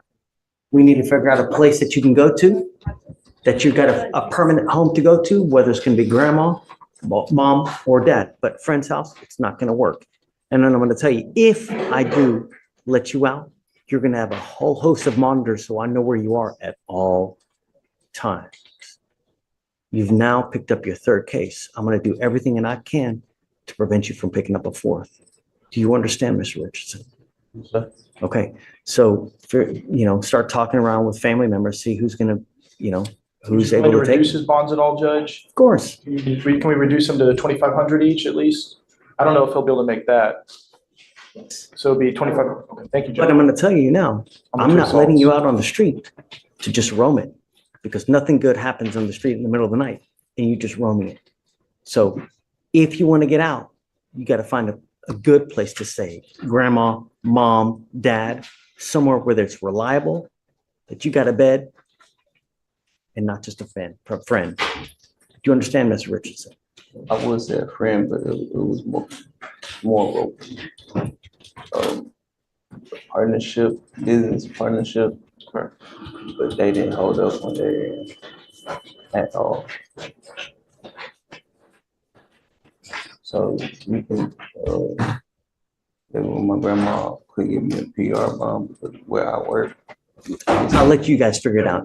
I got to handle a bunch of stuff. Thank you, Let me know. Judge, may I have an oration?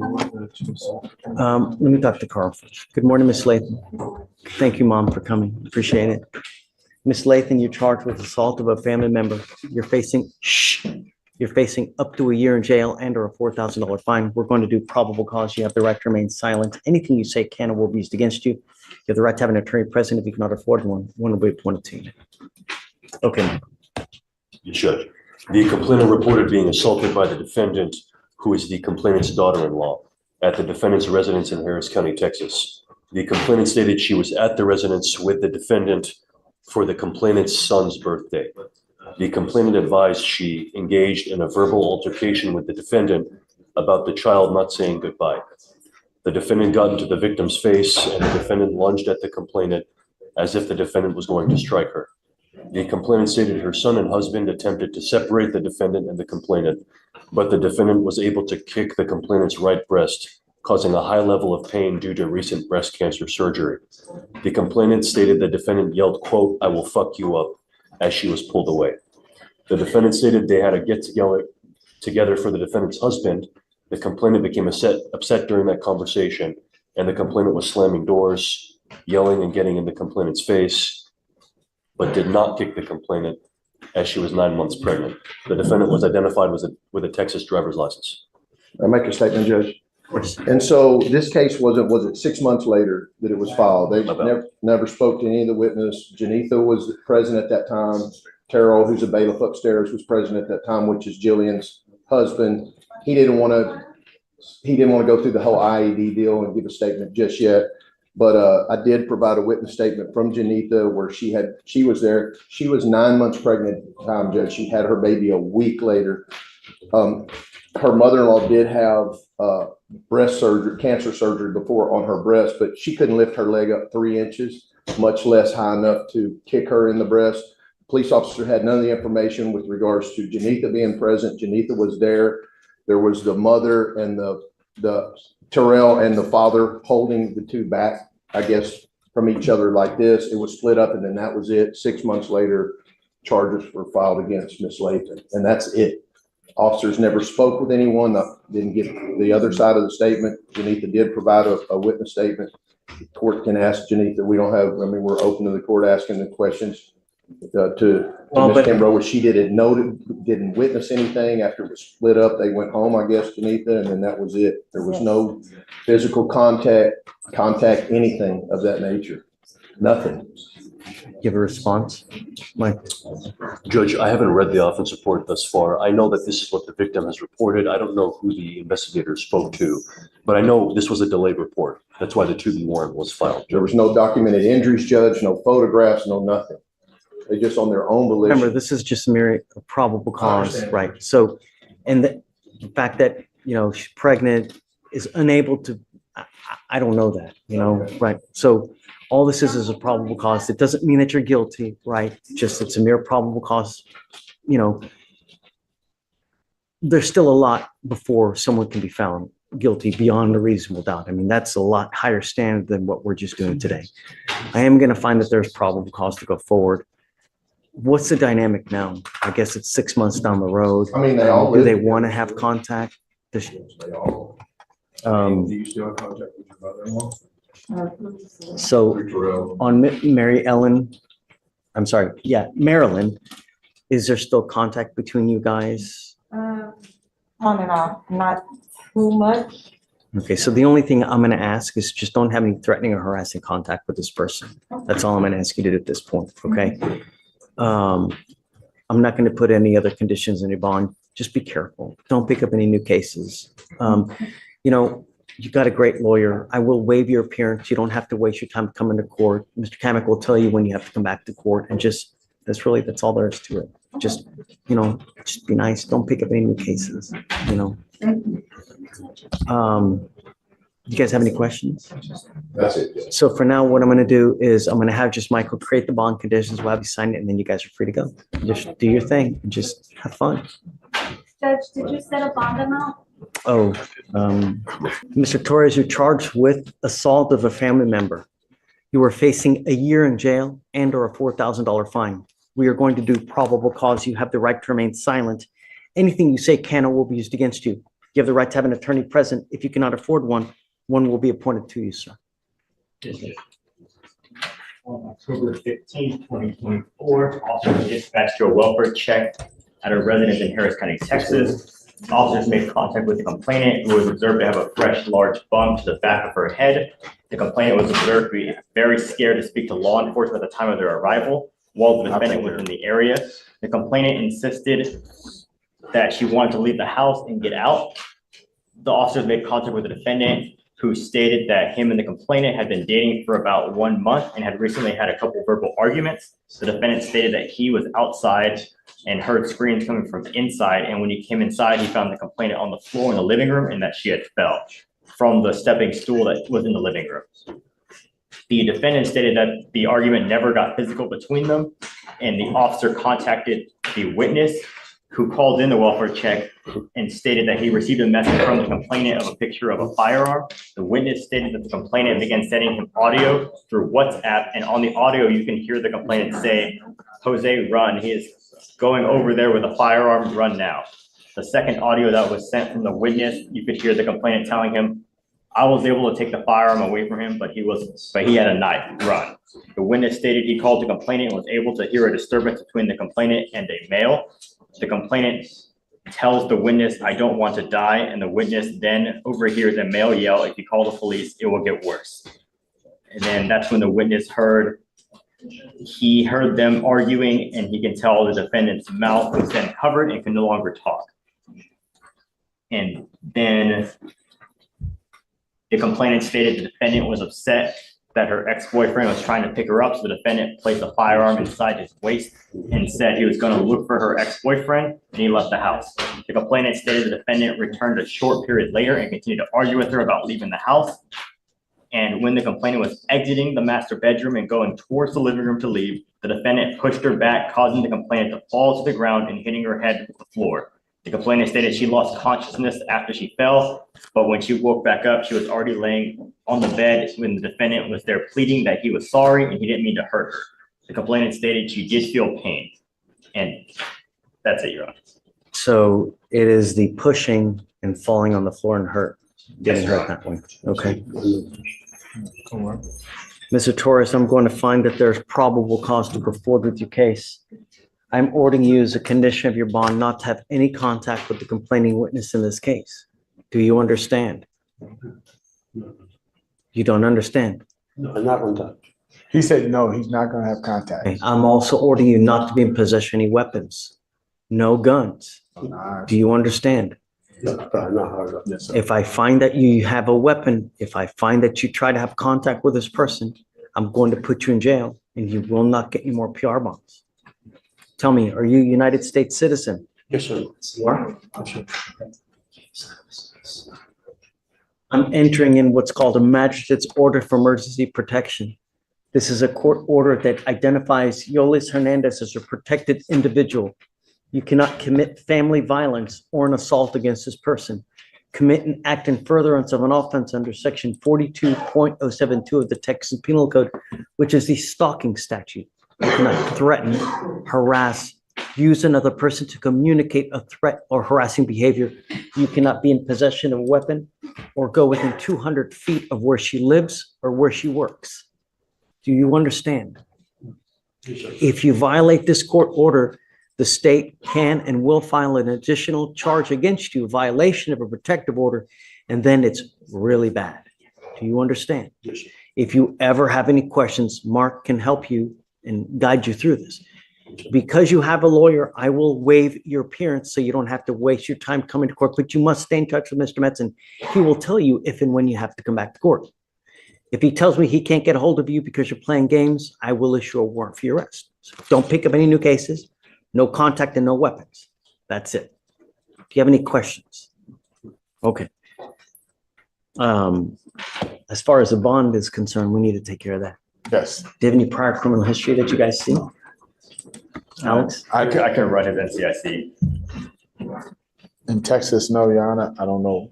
Outside, I doubt anything outside. Your Honor, I don't see any other criminal history. Okay. Mr. Torres, I'll set your bond at $500 and I will give you a PR bond today. Okay, but I will not give you another PR bond. If you pick up a new case or violate these conditions, I'm going to take that PR bond in a moment's notice. You understand? Okay, my friend. So take a seat. We'll have you sign all the documents, but don't leave until we let you go. Okay? All right. Okay. You want to do the other gentleman? Yeah, let's do that. Is this Mr. McDonald, Jonathan McDonald. all right? So, Mr. McDonald, your lawyer wants me to set you a bond. I don't know anything about you. I've never met you before. I know you're going to tell me it's little bunnies jumping in the woods, but my main concern are two things. Are you a danger to the community? Number one, if you're not, and my other one is, are you going to go back to the jurisdiction you're wanted from?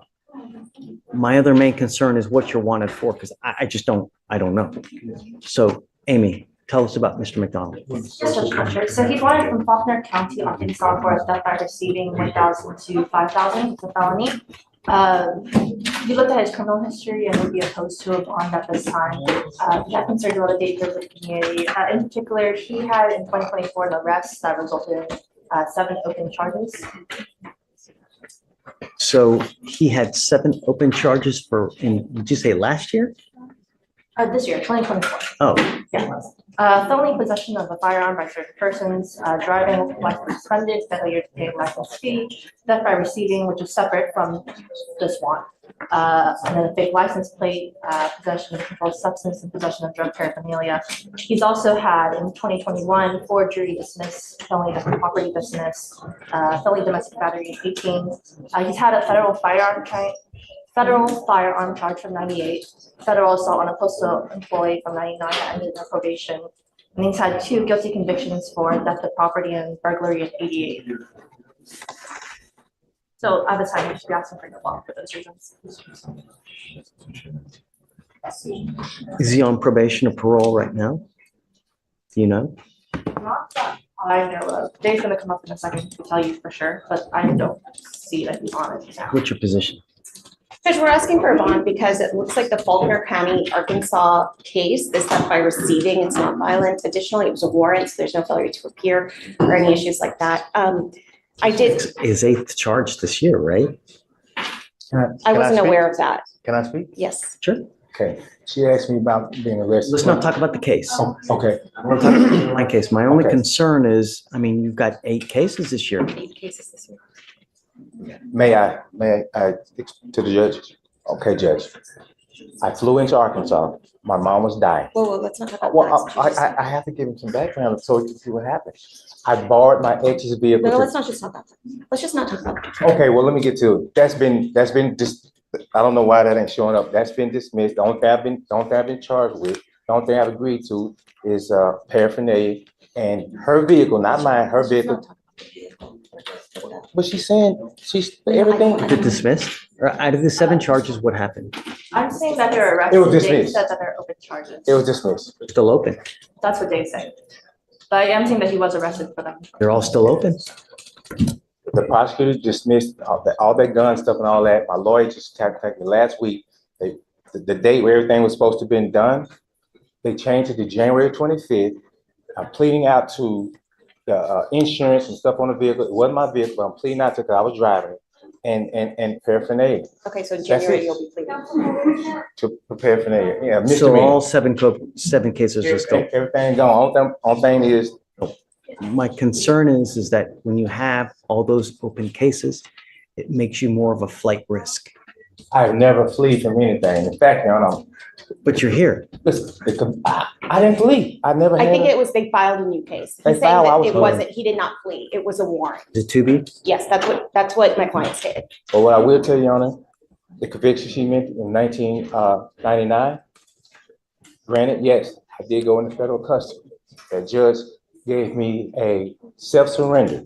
They sent me a letter saying, be here at this time and this date. I was there. I got there June 14th, 2 o'clock, You don't mess 1999. with the feds. I didn't come out till 2004. But what I'm trying to tell you is I got sent a letter to come to prison knowing I wouldn't get out for 5 years. I was there. I've never ran from anything. I'm not dangerous. I've never not answered anything. I was nothing. You will never find that. I've never escaped anything. In fact, if I just be honest with you, Your Honor, I don't even really know if you give me a bond, make it. So I'm like, I told her, you know what? I just do the 14 days So or you don't whatever. want a bond? Well, I want one, but at the same time, Okay, let's if just- it's gonna be a Can I big just bond. speak for him? Thank you so I'm much. I sorry. appreciate that. Mr. McDonald also has a couple other background facts that I wanted to make you aware of, Judge. Number one, he does have health issues when he was arrested October 26th, 2 days ago. They took him to Ben Taub. He has a prior heart attack and stents. He says he did get his insulin shot, but he's got some diabetes and high blood pressure issues. So that's just another aspect to consider. You know, Mr. McDonald, you got to understand this life is so precious. And when you have multiple heart attacks and you're using that kind of dope, you're begging. Oh, if you're using any kind of dope, I've never used drugs. if you do, you're begging for trouble. So I'm just saying, be careful when you're out there, especially if you have all those health issues. If I were to set you a bond, it would probably be somewhere in the neighborhood of around 5,000 to 10,000. So that's what it would normally be with these types of fugitive cases, just so you know. Okay, Judge, I think we'll keep our waiver. Okay. Hi, Jay. Days right now. Happy Monday, man. Monday, how are you? Tell me about, this is Mr. Tapia? Tapia, Johnny. So just with the, at very little notice, but He's wanted out of New Mexico for 2 counts of aggravated battery of a household member by impeding, interfering communication, and tampering with evidence. Due to the severity of the charges and the amount of charges, is that we would be opposed to a bond. I was also seeing that he was part of a protective order back in October of this year, and it's still current. It's the temporary protective order that's still active for another month, with I'm presuming the one for the impeding as a protected party. So he has 2 open aggravated assault cases by strangulation.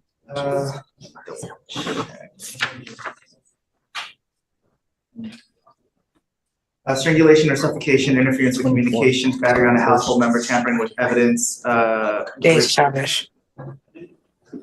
with it says in parentheses, so I'm not really sure how it's, but it says in this verbatim, highest crime, a capital first or second degree felony.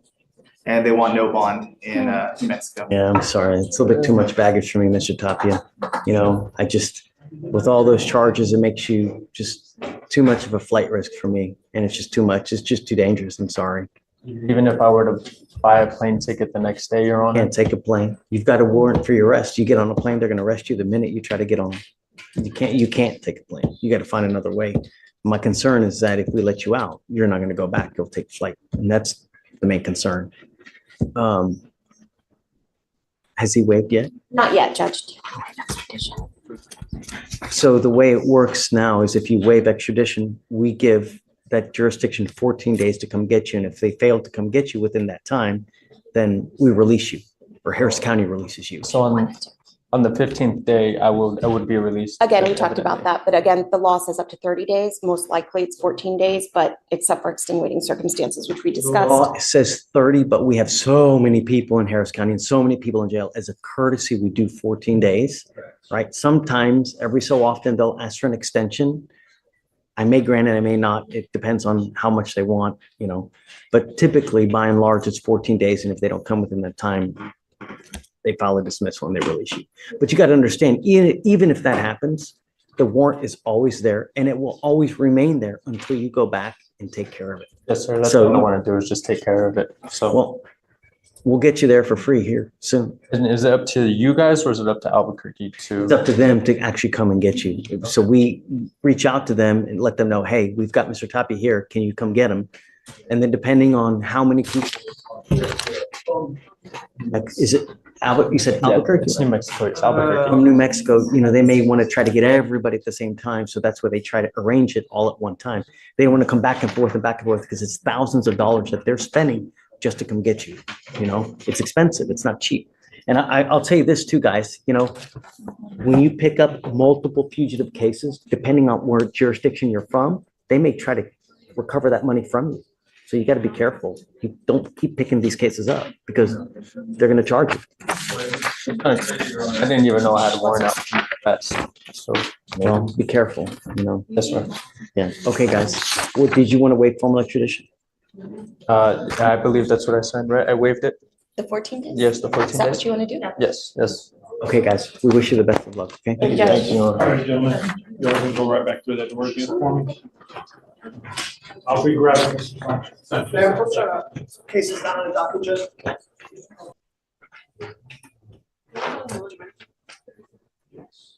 Good morning, Mr. Sanchez Vasquez.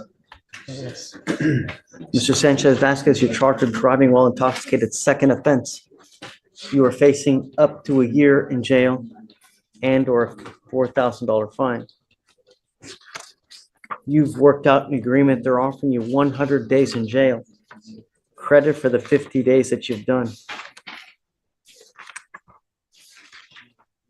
Is there an accident in this case, man? I think Alex? No, Your Honor, let me pull up the case. I think he was just found in the driver's seat.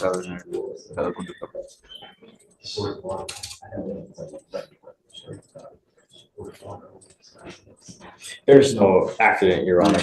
Okay, great. Wonderful. I want to make a couple things clear to you that from now on, you are not my problem. This is now a second DWI. When you pick up a third DWI, now they will charge you with a felony offense. Instead of days, you are now facing years. And you'll be facing a minimum of 2 years in prison, a maximum of 10 years in prison for the rest of your life. If you were ever pulled over in a car, even the most remote smell of alcohol, you could be in prison for a very long time. What I'm trying to tell you is that if you even have a sip of alcohol, I wouldn't get into a car because you were taking a humongous risk. You give up a lot of rights by entering this agreement.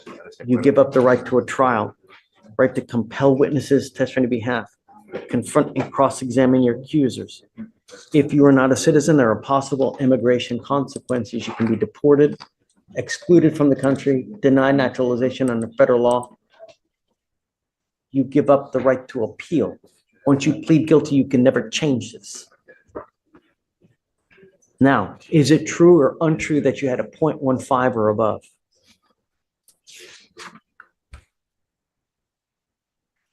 Yes. Is it true or untrue that you had a prior DWI with us? Yes, sir. Is it also true that you had an open container in the car? Yes, sir. True to all the enhancements. How do you plead to the offense, guilty or not guilty? Guilty. I will find you guilty, sentence you to 180 days. 100. What did I say? 180. Oh, sorry, 100 days in jail, 50 days credit, true to all enhancements. I'm going to suspend your license for 2 years. Is there an immigration detainer on this gentleman? Yes, sir. You now will be shipped off to immigration. The only other thing I'm going to tell you is that if you come back to this country, do it the right way. Ask for permission first, because if you get busted by the feds, you could be looking at serious time in federal prison. Do you understand? Yes, sir. All right. Thanks. So, Mr. Ray, Your Honor. Morning, Judge. Hi, Carl. How are you? Happy Monday. Happy Monday. He has two other cases that are being dismissed as a condition of the plea. He has two other cases that are being dismissed. So he's on deferred for an assault of a family member. As part of the agreement, they dismiss another assault. Now he's picked up another 2 cases. He picked up an interference. The other assault was already dismissed prior to today. Say it again? The other assault was dismissed prior to today. Yeah, but I mean, it was dismissed in conjunction with Right. him getting onto the deferred, right? And now he's picked up another 2 cases. Perhaps the order's already been dismissed. What would you guys like to do? He would like to plead true on the motion to adjudicate pursuant to the agreement, and the other 2 cases are being dismissed by the state. 230 days credit for 73 serves. I don't know. I don't know. They assessed him to do DDRP, and what happened? Did complete DDRP on July 11th, 2023. It looks like he was engaged in enrolled in aftercare. You were doing so great. What happened? Yes, sir. When I went to the Salvation Army, they were working us very, very hard, and I had my head down during one of our morning meetings, and they kicked me out for that. What? That sounds so silly, though. I'm serious. I'm serious.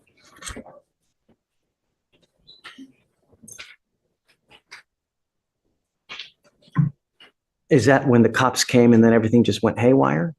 No, sir. They kicked me out. And from there, I had to find a ride back up to Humble, and then I've just been homeless since then. What do you want to do? I would like to do my time served, what he's planning to go with, just get my life back And together. now you're going to end up with just more convictions, though, man. And now you'll end up with a conviction on an assault of a family member. That's what you're doing. Basically, what you're doing is you're pleading guilty to everything. Everything's now going to go on your record. You can now have another assault on your record. It's going to kill you. Wasn't aware of that. Do you want to stay on? What's the option?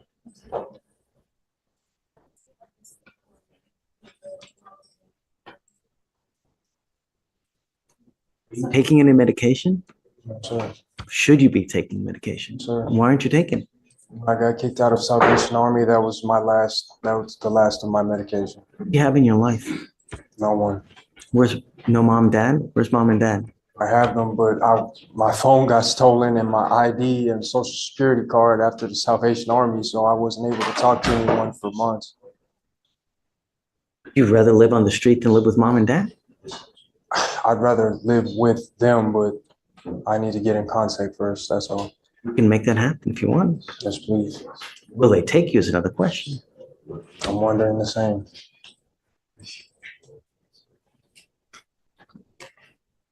It looks like he has to do the aftercare, which is IOP and SOP. They also wanted him to remain in compliance with his mental health treatment. He also informed the officer at that time that he was not taking his medication due to all of the homelessness and everything at that time. Yeah, I'm not gonna take this. No, it serves you no purpose. All we do is basically throw you out on the street, right back for you to do what you're doing now. You're gonna end up with more convictions. Next time, now, you're looking at up to 10 years in prison. This is not the right way to go through life, Mr. Ray. You know, you're going backwards instead of, did you graduate from high school? Yes. That's a good thing. I'm sorry. That's great. No.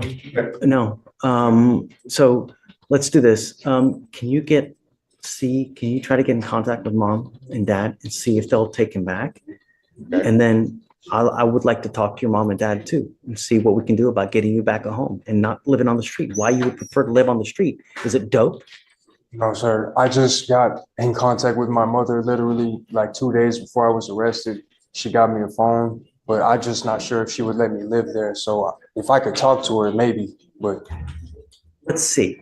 Do you mind, Carl? Not at all, Judge. And I'll help you out as well. If you need, I'm happy to talk to mom as well to see what we can do to get you back on the straight and narrow. Can we get untapped funding? He was, yes, he already qualified. Great. Everything can be paid for you, man. Everything's gonna be, we have it right there set for you. All you gotta do is take the medication, get off the street. All right, okay. As far as the bonds that he's in custody on. Talk to mom first. Yeah, Okay. I'm gonna tell you this now. Where we're trying to help you, I'm not gonna throw you out on the street. I'm not gonna let you out until we know that you have a place to stay. And when we release you, you have to get released to those people, mom and dad. I'm not releasing you to walk on the street and to just walk out and do nothing. No, the only way I'm gonna release you is if I know that you have a place to go to. Preferably mom and dad. You understand? Sir.